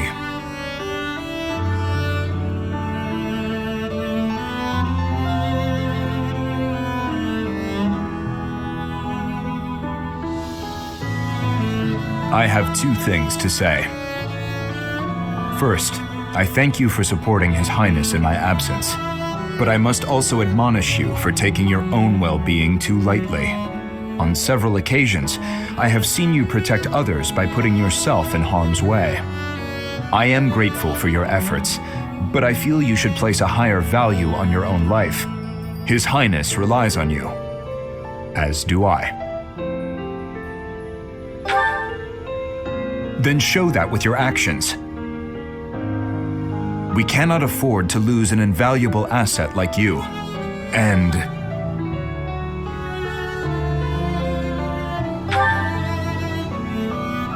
this greenhouse would be a more lonely place without you in it. It would not be fair to the flowers to leave me their only caretaker. Someday, I hope to show you a whole landscape of these flowers in full bloom. Yes. Once this conflict is over and His Highness ascends the throne, I believe it can be done. You must live at least until then. Understood? I had not thought much of my own life until now, except that I would gladly cast it aside for His Highness. That is still true, but now I desire to see the end of this war. Until I can show you the fields of Duscur in bloom, I will go on living.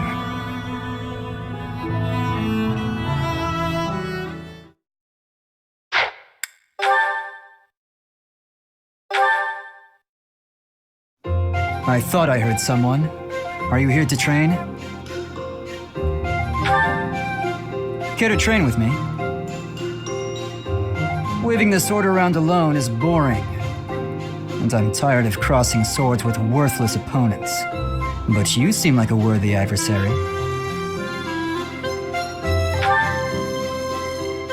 I've always been interested in your technique. You learned from the former captain of the Knights of Seros, and traveled Fodlan fighting as a mercenary. Good sparring partners like you don't grow on trees. But know that I will beat you, and I will surpass your strength.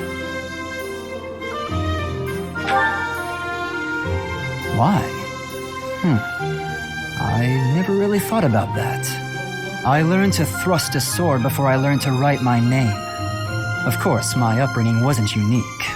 That's how it is for all children in my country. You're no use if you can't swing a sword, however mighty your crest may be. It was the perfect environment for me. I could live free of stodgy values and virtues. Grow strong so you may live, and live to grow stronger. That's what I was taught. Why should I? Nothing's as important as the pursuit of strength. But that's enough idle chatter. Take out your sword. My mind is emptied of all but the thrill of the challenge.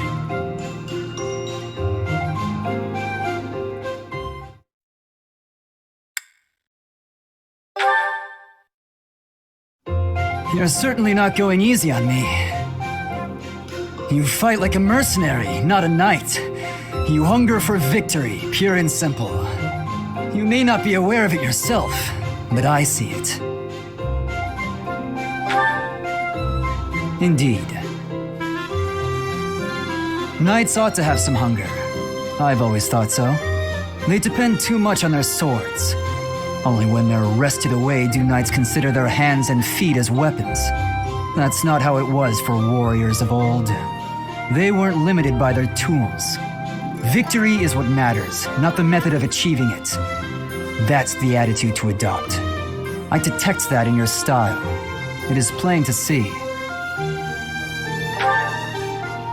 You may take it however you like.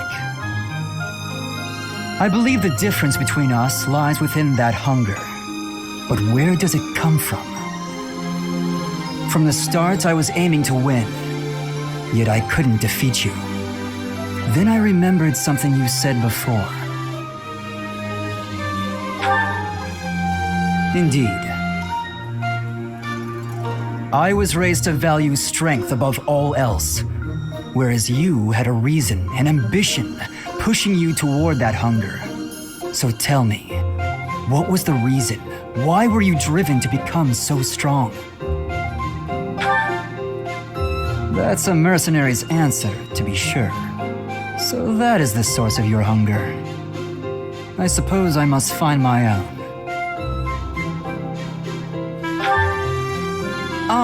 If we're to get along, I think not. I'll be content if you continue to train with me. Perhaps it will come to me as I swing my sword.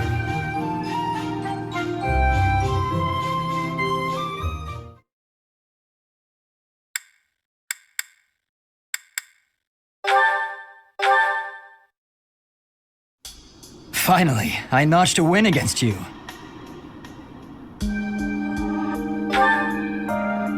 Oh, please, I scraped by. When we spar, I feel like I'm revisiting my past. It's like training with my brother. He always won, always, and died before I could win a single bout. From the first time I held a sword, all I wanted was to surpass him. And that's what drove me to become so strong. Perhaps it's absurd to say such a thing, but I've spent all these years training for a duel with a corpse. Perhaps not. I can never again spar with my brother, not unless he climbs out of his grave. Still, I continue my endless pursuit of strength. Maybe because I have a new opponent to measure myself against.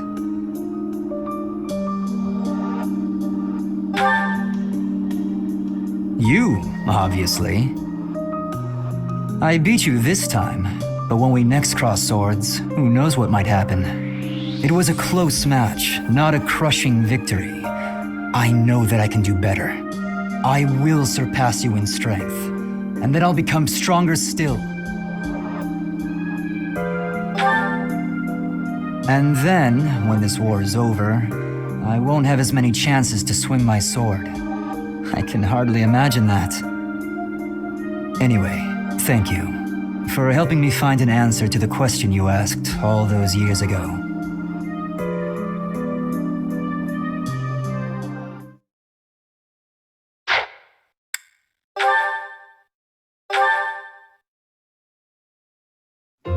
Oh, shopping took longer than I thought.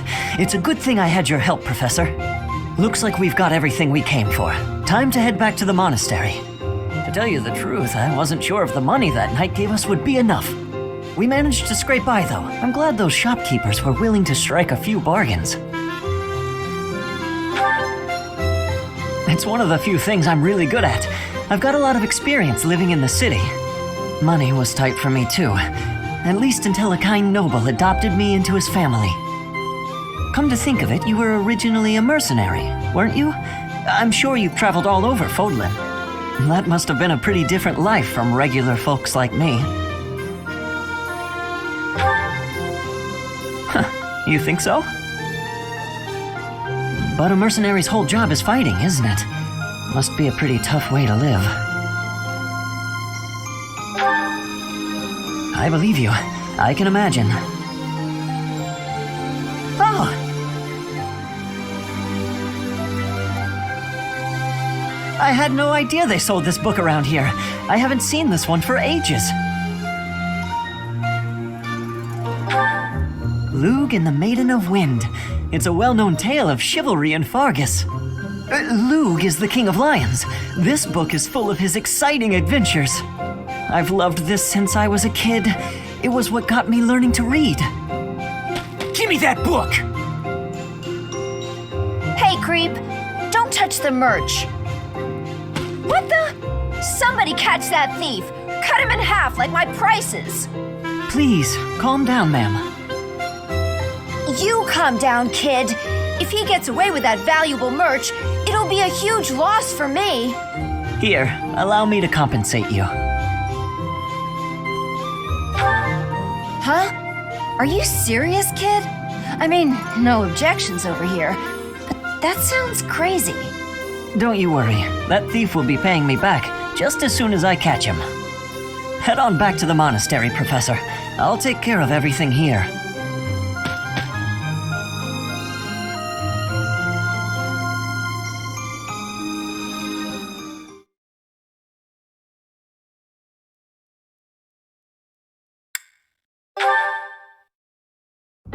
Hey, Professor, did I ever tell you what happened with that thief? You know, the book thief we encountered in town. I went after him, and I did manage to catch up, but...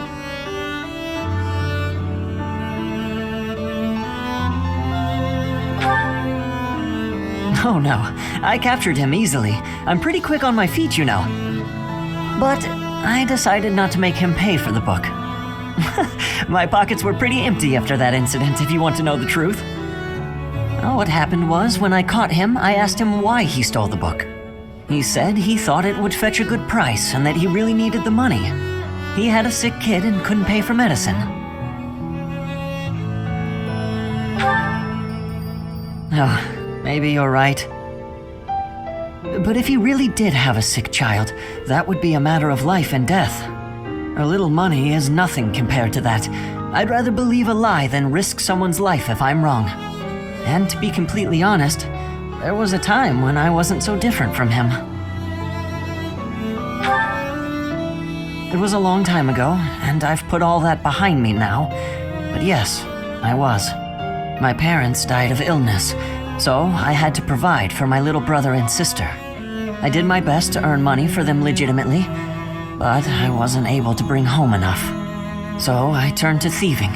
From people on the streets, from shops, even from soldiers. I knew it was wrong, but seeing my brother and sister's smiling faces made me too happy to stop. I really regret that part of my life. I was stupid. But shortly after I turned 9, I crept into a local noble's mansion, aiming to steal whatever I could get my hands on. The noble had all sorts of valuables, but what really caught my eye was a book with a fancy cover. That book was Lugh and the Maiden of Wind. The knight in the illustrations was so impressive I just couldn't tear my eyes away. Well, that was part of it, but certain books are also really valuable, you know. You probably see where this is going. Moments after I grabbed the book, I was caught in the act by the noble. And that noble was none other than Linhardt. But Linhardt was incredibly kind. Without asking any questions, he gave me the book, and money too. When I told him I couldn't read, he invited me into his mansion, along with my brother and sister. He taught me how to read, personally. So, with the thief I caught in town, I was trying to do the same thing, to be like Linhardt. I want to make up for the bad things I've done, to leave this world better than I found it. That's why, even if it wasn't easy on my pockets, I'm proud to say I helped him. I know what you're trying to say. My contribution probably won't change much. And it's not like I have the money to help everyone who's suffering from poverty. Even so, I can't bear to stand by and do nothing. What else could I have done, Professor?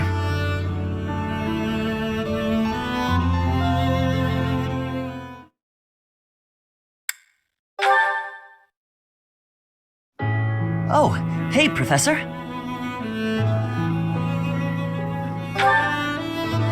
Actually, I ran into that thief while I was shopping just now.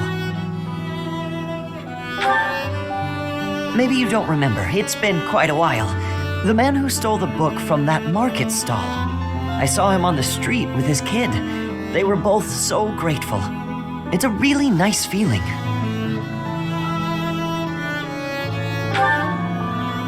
Yeah, but it did seem like they were still having trouble getting by. I guess what you said to me back then was right. My actions didn't really solve the problem. I can't help everyone no matter how much I try. If I had the money or power, maybe, but I don't. You know, a long time ago, Linhardt said nearly the same thing to me. I think it was when I tried to look after the horses all on my own. I really messed that up. He said, "You're not quite ready for this yet, but there's no need to rush." I know I can't help very many people right now, but I think doing what I can for those I see in front of me is still worthwhile. I have to believe that, at least.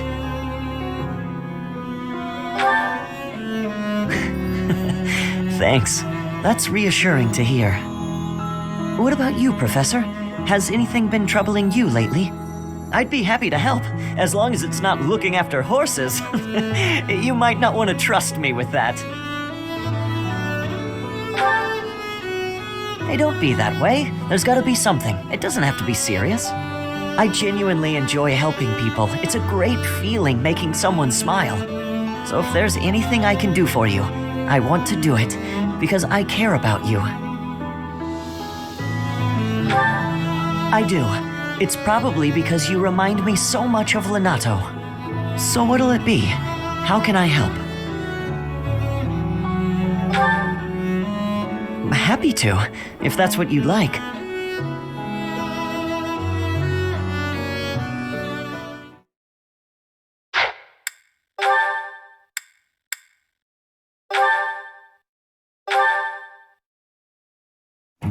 You think I'd cheat? On you, baby? Never. Come on. You should know me better than that. You're the only one for me. I swear.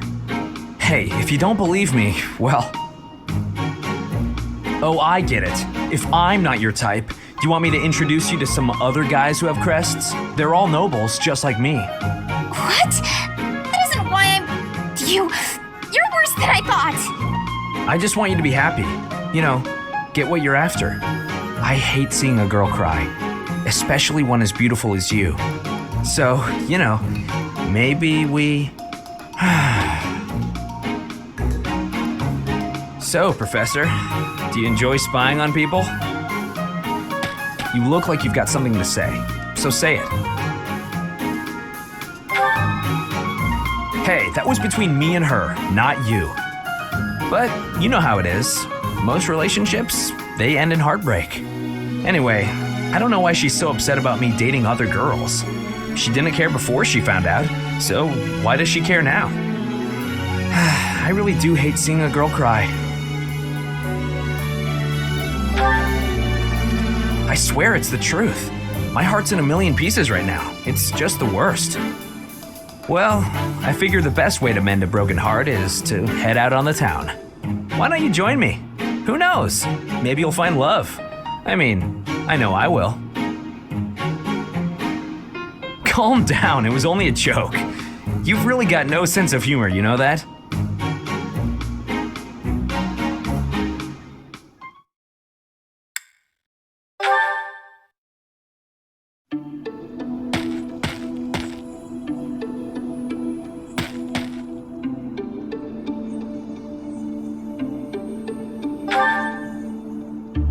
Oh, Professor. I didn't realize you were there.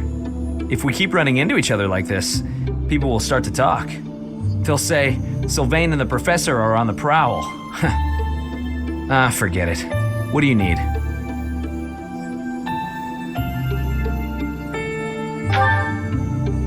I fell for that girl recently, but I just wanted to have some fun and leave it at that. So I told her we should break it off. I guess she was feeling a little more serious than I was. She started crying and everything got a bit complicated.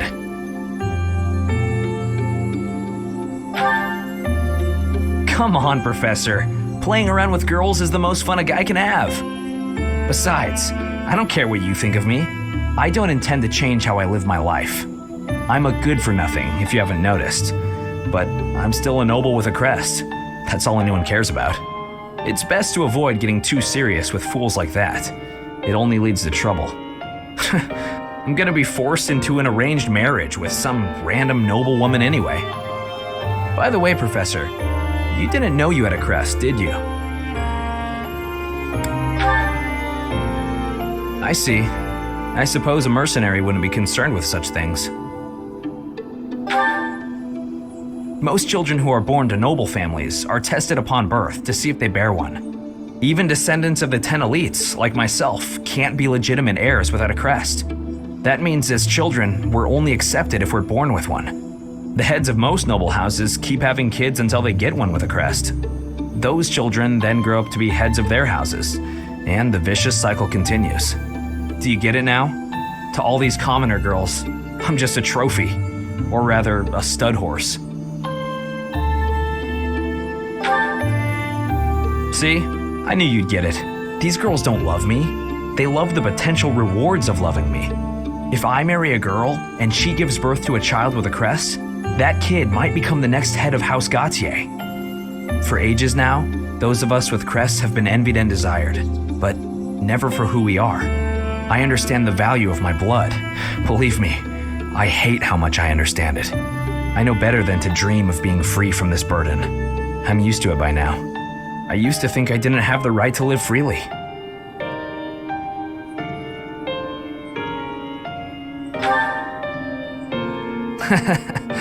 That's right. You know what? I'm a bit jealous.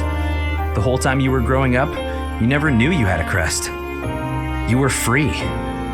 Nobody pretended to like you. I kind of hate you for that. You were a spoiled brat who should pay for that crest. Maybe I'll collect the debt. Gotcha! Wow, you should have seen the look on your face just then. Don't mind me, Professor. After all, ladies love a dark and brooding noble.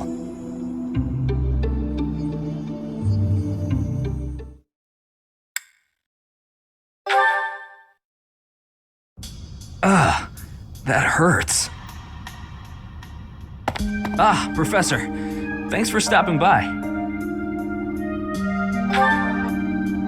It's not bad. I was even told I'd be cleared for service starting tomorrow. Besides, I got this scar fighting for you. It's almost like a medal or something.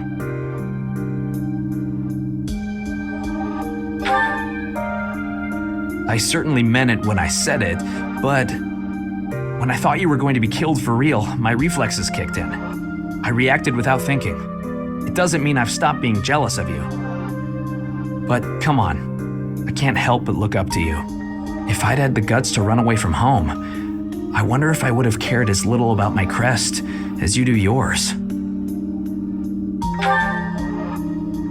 No, but if I thought I could have escaped, I would have tried. I'd leave behind House Gautier and the life of a nobleman and anybody who knew I had a crest.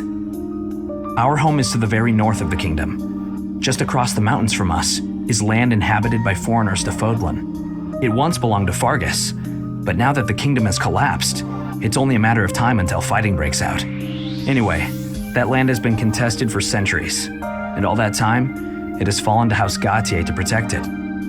Actually, our Lance of Ruin has been doing most of the protecting. Those were dangerous times. One wrong step, and we would have lost our relic to the church. My father was afraid that the church would try to keep the lance, so he entrusted it to me. If an emergency arose, I was supposed to be called back home. I guess those very situations are why my family values crests so much. Since I bear a crest, my parents made sure I was never left wanting. My older brother didn't have one, and so when I was born, he was pushed aside. You know, he once shoved me in a well. He left me on the mountainside in the middle of winter, too. Even as a little kid, I understood why he was like that.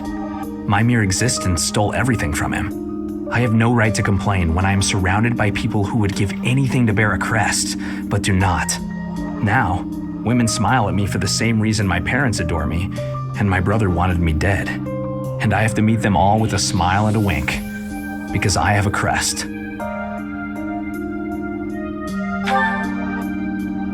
The women who just want to use me to become nobility?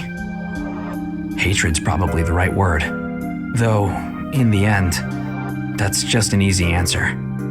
I don't even know how I truly feel about it all. Anyway, it was pretty unreasonable of me to resent you. I'm really sorry about that. And I want to say thank you, Professor. Seriously, thank you. Before I met you, I'd gone my whole life not knowing there was another way for me to live. So, from the bottom of my heart, I'm glad we met.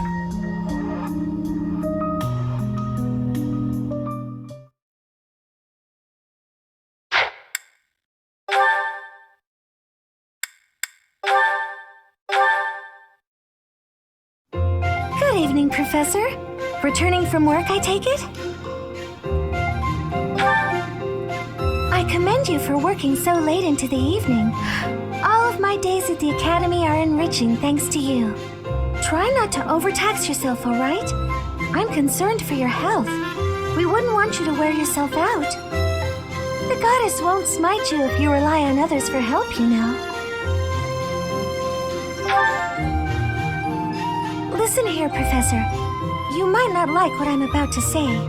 To be perfectly honest, I had my doubts when I first met you.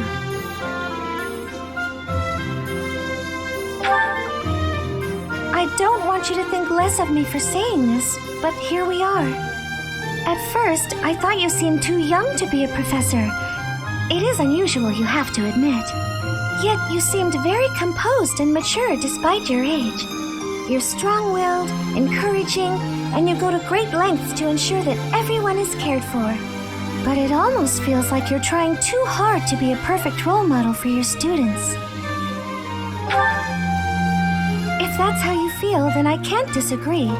But I think it's necessary to give yourself a break every now and again. The mind has a tendency to make mistakes when you've exhausted yourself. In my case, I still seem to make mistakes even when I'm wide awake.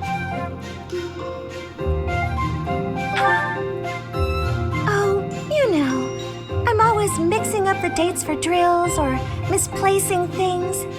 Just the other day, I forgot to put on my uniform and headed out to practice wearing only my... Well, you can imagine how embarrassed I was. My mind can be so scattered sometimes. Anyway, where was I? Ah, that's right. What I'm trying to say is that you shouldn't push yourself too hard. If you do, you might end up in a pretty bad place. That reminds me, is there anything I can do to assist you, Professor? If it's all right with you, I'd like to help in any way I can. Whatever you need, just say the word. I look forward to helping you out.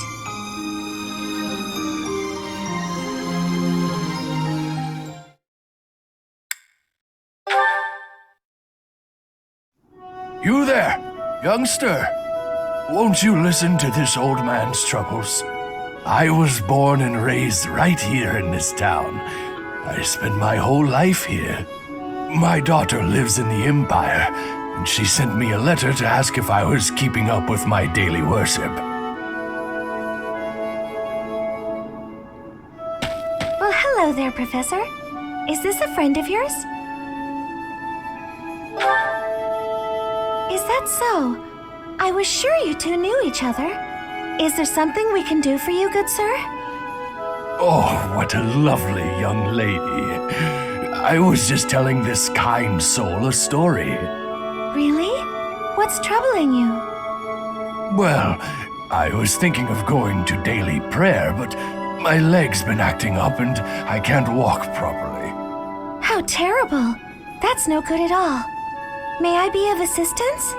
I'd be happy to lend a shoulder and escort you to the chapel. Would you? Oh, I'd be most grateful to you. Thank the goddess for sending this young lady to me today.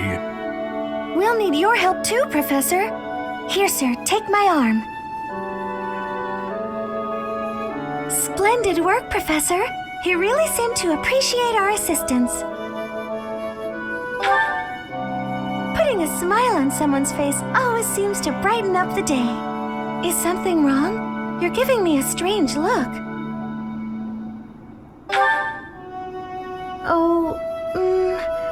How should I put this? I suppose it's just second nature to me.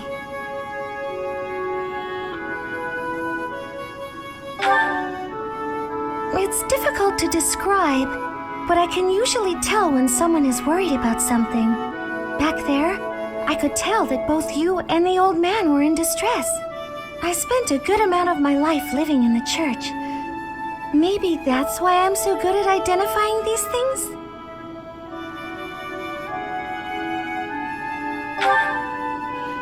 Did I not mention that before? I spent nearly 10 years of my life in the Church of Fargus. Many came to us with their troubles. In my own time of need, I once ran to the church myself, and they helped me. May I share something with you, Professor? It's about a dream of mine. I'd like to work in the church one day. I want to be like the priest who helped me. Never mind. It's not a very realistic dream. Please forget I said anything. If I were someone else, perhaps a commoner without a crest or stature, maybe things would be different. It's a bit sad, but this is the way things have to be. After all, only the goddess can decide our fates.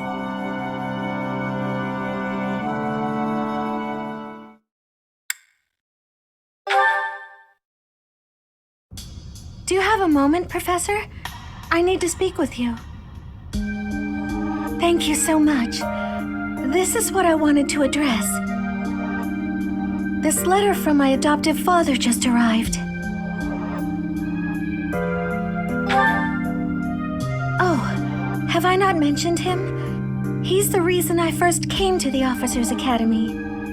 He's also the one who dragged me from the church where I was living, just so he could use my crest. My crest does not yet belong to a house, so he plans to use it as leverage to marry into the nobility. He's a very greedy man who was a roving merchant before adopting me, but now he's in the capital. This letter says that he's finally arranged to marry me off to a wealthy noble. I know he's just thinking of himself, but can't he see that this isn't a priority when we're at war?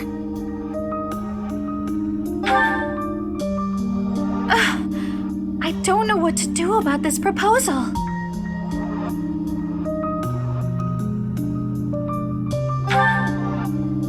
I can't see any way around it, so I fear that I must. I just don't want to let go of the life that I've made for myself.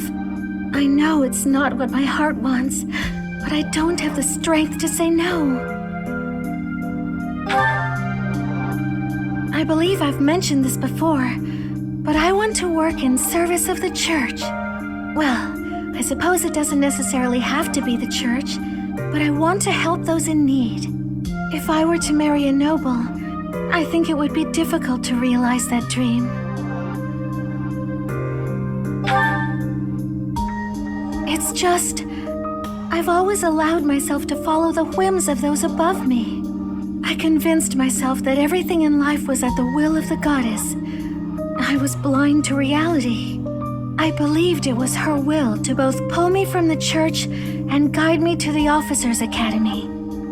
The decision to enter this war was the first time I acted of my own free will. My adoptive father opposed this decision, but I somehow managed to convince him. Still, I couldn't free myself of him completely. This letter is proof of that. It's not that I'm scared of him, but there is something that worries me.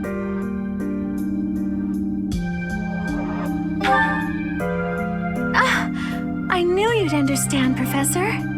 I've sat down to write a reply several times, but I can't muster up the courage or the words. I was hoping you could provide me with the encouragement I need. If I don't, he'll go ahead with the arrangement. I suppose I must aim toward cutting him out of my life completely. Okay. I think that may have been just the push I was looking for. I'll tell him the truth, that I found a life worth pursuing and I must decline the proposal. Maybe I should tell him I've fallen for someone else.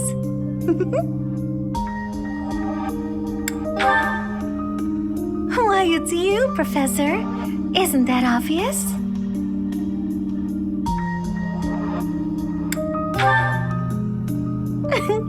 I'm just teasing. Now I'm off to write this letter and stand my ground.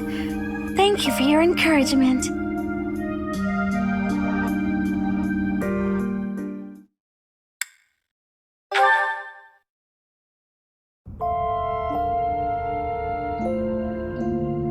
There you are. I apologize for the short notice, but I'm so glad you could make it. I'm sure you're very busy being the hero of Fodlan and all. Then I'm afraid that what I'm about to ask may come at an inopportune time. Do you mind hearing me out? Great. Here it is. I'm going to Ferdinand to meet with my adoptive father, and I'd like you to accompany me. I feel the need to set things straight with him in my own way. I've already decided exactly what I'm going to say. I'm choosing to live my life how I want, in pursuit of my own happiness. I need you to accept that. I'm in charge of my own destiny, not you, not anyone else, just me. I've waited so long to say all that.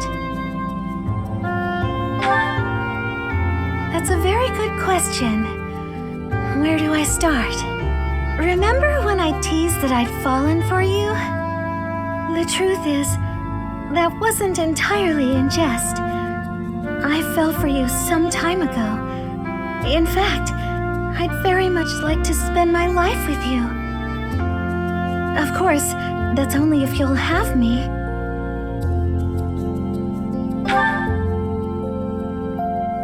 Oh my goodness!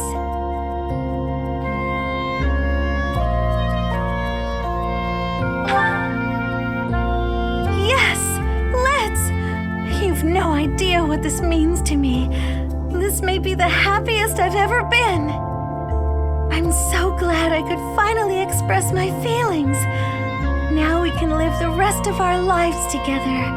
To think, I was able to choose this path of my own volition, and now I get to walk it with you. Should one person be allowed this much happiness? But still, you're only given one life. Are you sure you want to spend it with me? I may be quite demanding at times, as I intend on pursuing my dreams. I want to help those in need, wherever they may be, and I won't give up on that. I thought that's what you might say. Perhaps that's why I fell for you. It's just the way you are. All right, let's be off. It's no short journey to Ferdinand. Oh, something to note.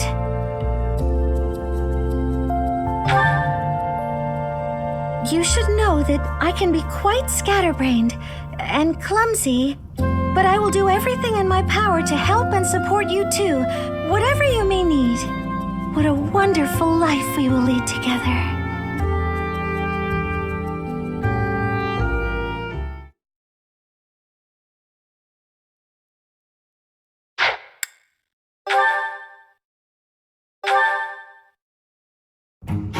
Professor. Do you have a moment? Well, I have this book of battle tactics that I borrowed from one of the knights.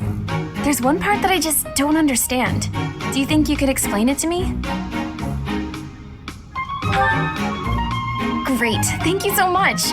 It's about this diagram here. I don't get why the knights are grouping up in that forest there. I just can't see the advantage to a formation like that. Yay, I finally get it! You really are a great teacher.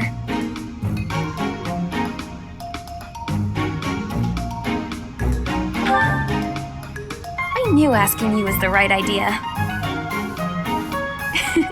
I just love learning new things.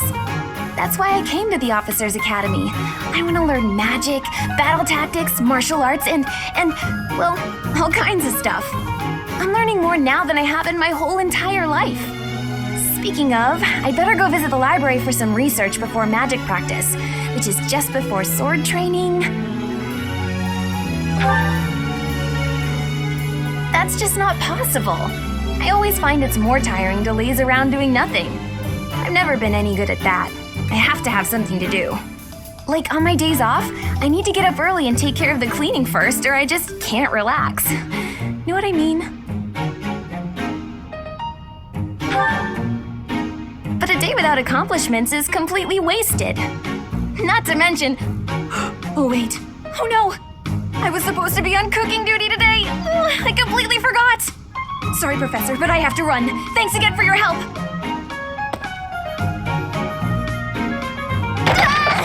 Who put this stupid barrel here?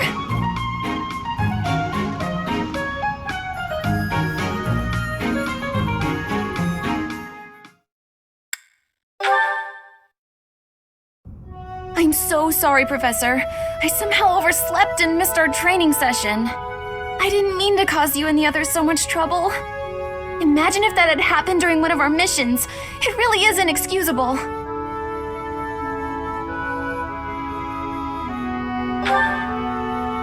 It's just, when I'm studying tactics, I lose track of time and... Oh, who am I kidding? I've always been like this. Before I came to the Officers Academy, I was a student at the School of Sorcery in Ferdinand. Even back then, I was pulling all-nighters well before the exams. And I never even noticed I was harming myself. I'm just too focused on my goal. I know I've already told you this, but I really love to learn new things. It's a passion of sorts. I first realized I had the learning bug when I was about 4 or 5 years old. My father was so happy to see me using magic.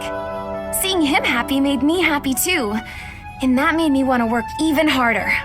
If only things could have stayed like that. When I was about 13, my father left home. He was a devout man, so I figured he'd gone to the monastery. That's why I went to the School of Sorcery, so that I could eventually get accepted at the Officers Academy. I studied harder than ever, and sure enough, I finally earned a referral. Unfortunately, my passion for learning became more of an obsession. I got so focused, I kind of forgot how to relax. Feels like I've been running in circles ever since.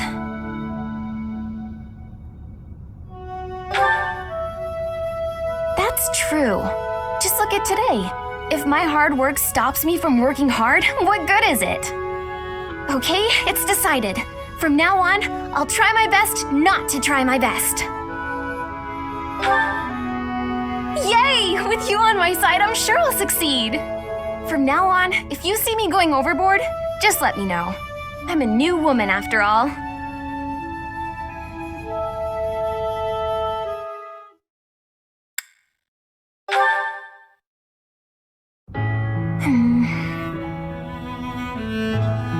Oh, hi, Professor.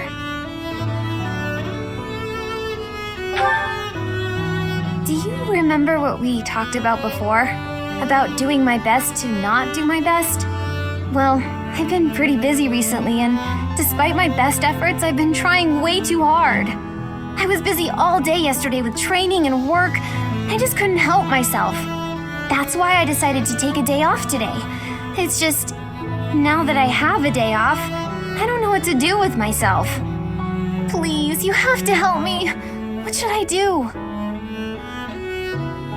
I can't relax if I'm doing nothing. I need something to keep me occupied or I'll go nuts. I'm sorry, but I don't think I'm cut out for not doing my best. Oh! You're a professor. You must know some secret technique for deep relaxation, right? If you do, please teach me. I'm begging you. I'm at my wit's end.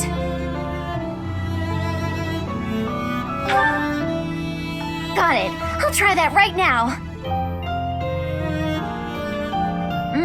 This candy is so sweet and delicious, and it goes so well with piping hot tea. Ooh, and speaking of the tea, your brewing skills are incredible.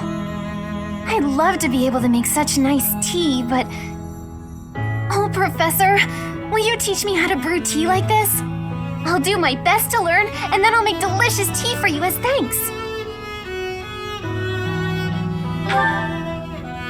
Oh, sorry. Back to my old tricks, it seems. So, why is it so difficult to not do my best? I try and try to not try, but it just doesn't work. Professor? You're right. Doing nothing is just not my style. To be myself, I've got to do my best every day. Okay. Then you really must teach me how to make such delicious tea. You will, won't you? Please. Oh, and also, well, thank you. You've listened to me and helped me face my troubles.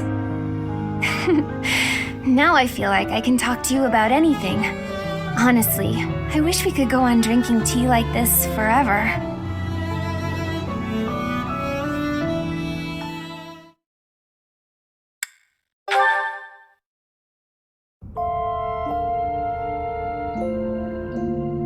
There you are! Everybody's been looking for you! It must be hard being so popular. I bet it's a whole lot of work, too. If I'm being honest, I'm a little bit envious. Oh, but don't you enjoy keeping busy? After each battle, there's always more to do, so every day is exciting in its own way. Though it's true I haven't been able to relax for a while, no matter where I go or what I do. Okay, so I finally realized why it is I feel this way. It's because I need you.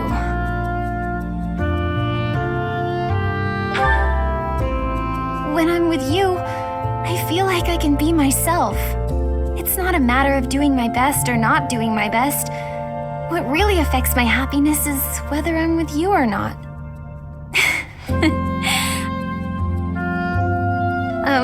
Actually, I've practiced what I'm gonna say to you countless times. But of course, now that it's time to say it, I'm feeling shy. Terribly shy. You what? Oh goodness, you really mean it! Oh,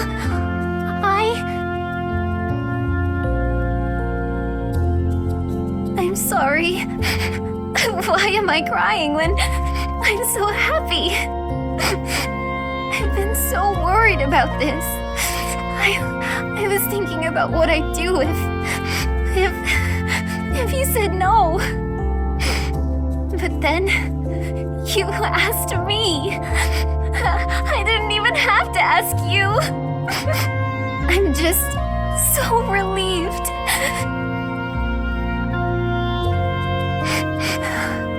I love you so very, very much. We'll be together forever and ever. I promise to make you happier than anyone's ever been. My darling.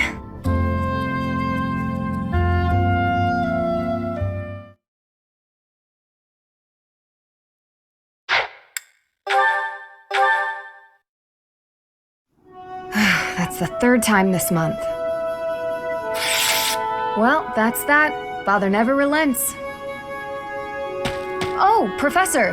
Hello! Did you need something?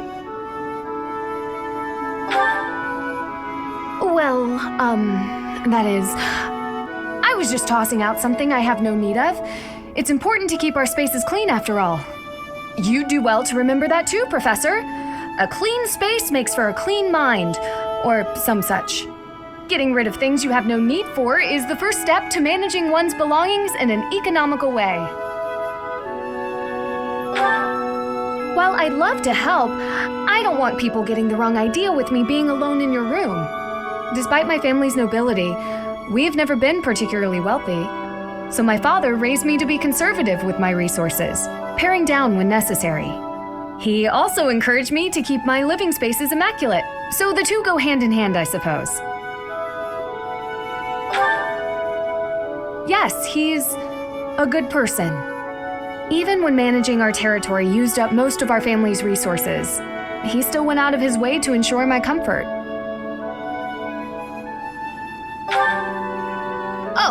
Just a scrap of paper. It was already written on, so no good for note-taking. And obviously, I can't use it to clean my lance. So I tossed it. No need to hang on to inconsequential things, you know. Professor, did you come to check on me for any particular reason? Oh, well, if there's nothing important, I'll be on my way then. I still have some cleaning to take care of, after all. Talk to you later, Professor.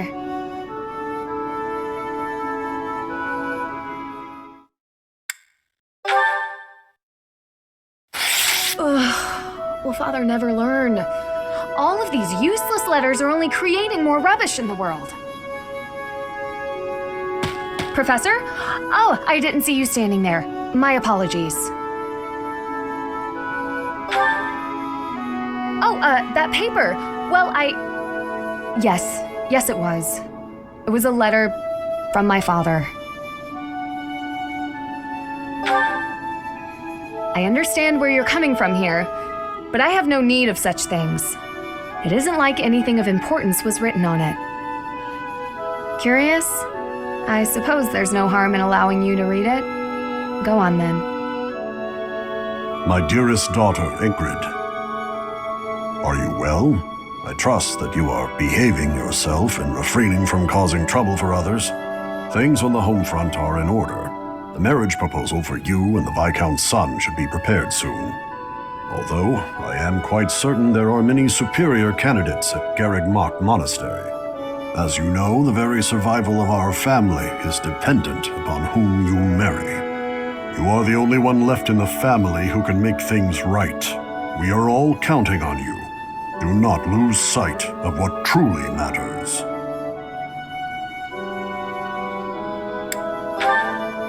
Yes. Perhaps you found it somewhat entertaining. I've told you that we've never been very well off financially. My noble family, House Galatea, branched off from House Daphne in the Alliance. Shortly after, we were lucky enough to receive the support of the royal family, allowing us to attain nobility to some extent. But the territory we watch over is poor, its harvest meager, and our noble blood too has grown thin. Neither my father nor my brothers bear a crest. I, however, do bear a crest. Because of this, my father sees me as our family's one hope for the future. A crest is highly prized among nobles. Were I to marry into a greater noble family, that financial support could soothe our woes. Thank you, Professor. Your sentiment alone is a great comfort to me. Despite my own feelings, I understand his approach to all this. It isn't that he doesn't care for me.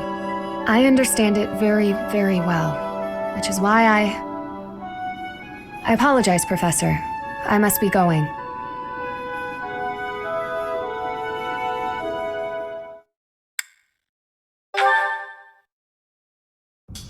Apologies for bothering you so late. I just really wanted to speak with you. Thank you. You see, I've been feeling conflicted about my future. It may seem petty to worry about such things in the middle of a war like this. This isn't something I open up about with many people. Feeling such a sense of inner turmoil while a war rages on, and others are fighting with all they have, well, it feels a little selfish. The truth is, I've wanted to be a knight ever since I was a small child. Not just any knight, like one you might find serving within the castle guard, but a true knight, one serving a master. However, my father has always had different plans for me. He wants me to marry for the benefit of the Galatea family. Defying my father feels wrong. I've seen how he's struggled over the years. His burden has always been far greater than any I've had to bear myself. While he fed me extravagant meals, he subsisted on meager portions and watered-down soups. He never once complained, even though he must have been starving. Knowing his sacrifices, I've never been able to tell him of my dream of becoming a knight. Although ultimately, I find myself betraying his wishes. Now that I've parted ways with my father, there is nothing to stop me from pursuing my dream. But even if I do become a knight, I feel an unease deep within me. I fear I will never escape this guilt I carry, that I have shunned my duty as a noble.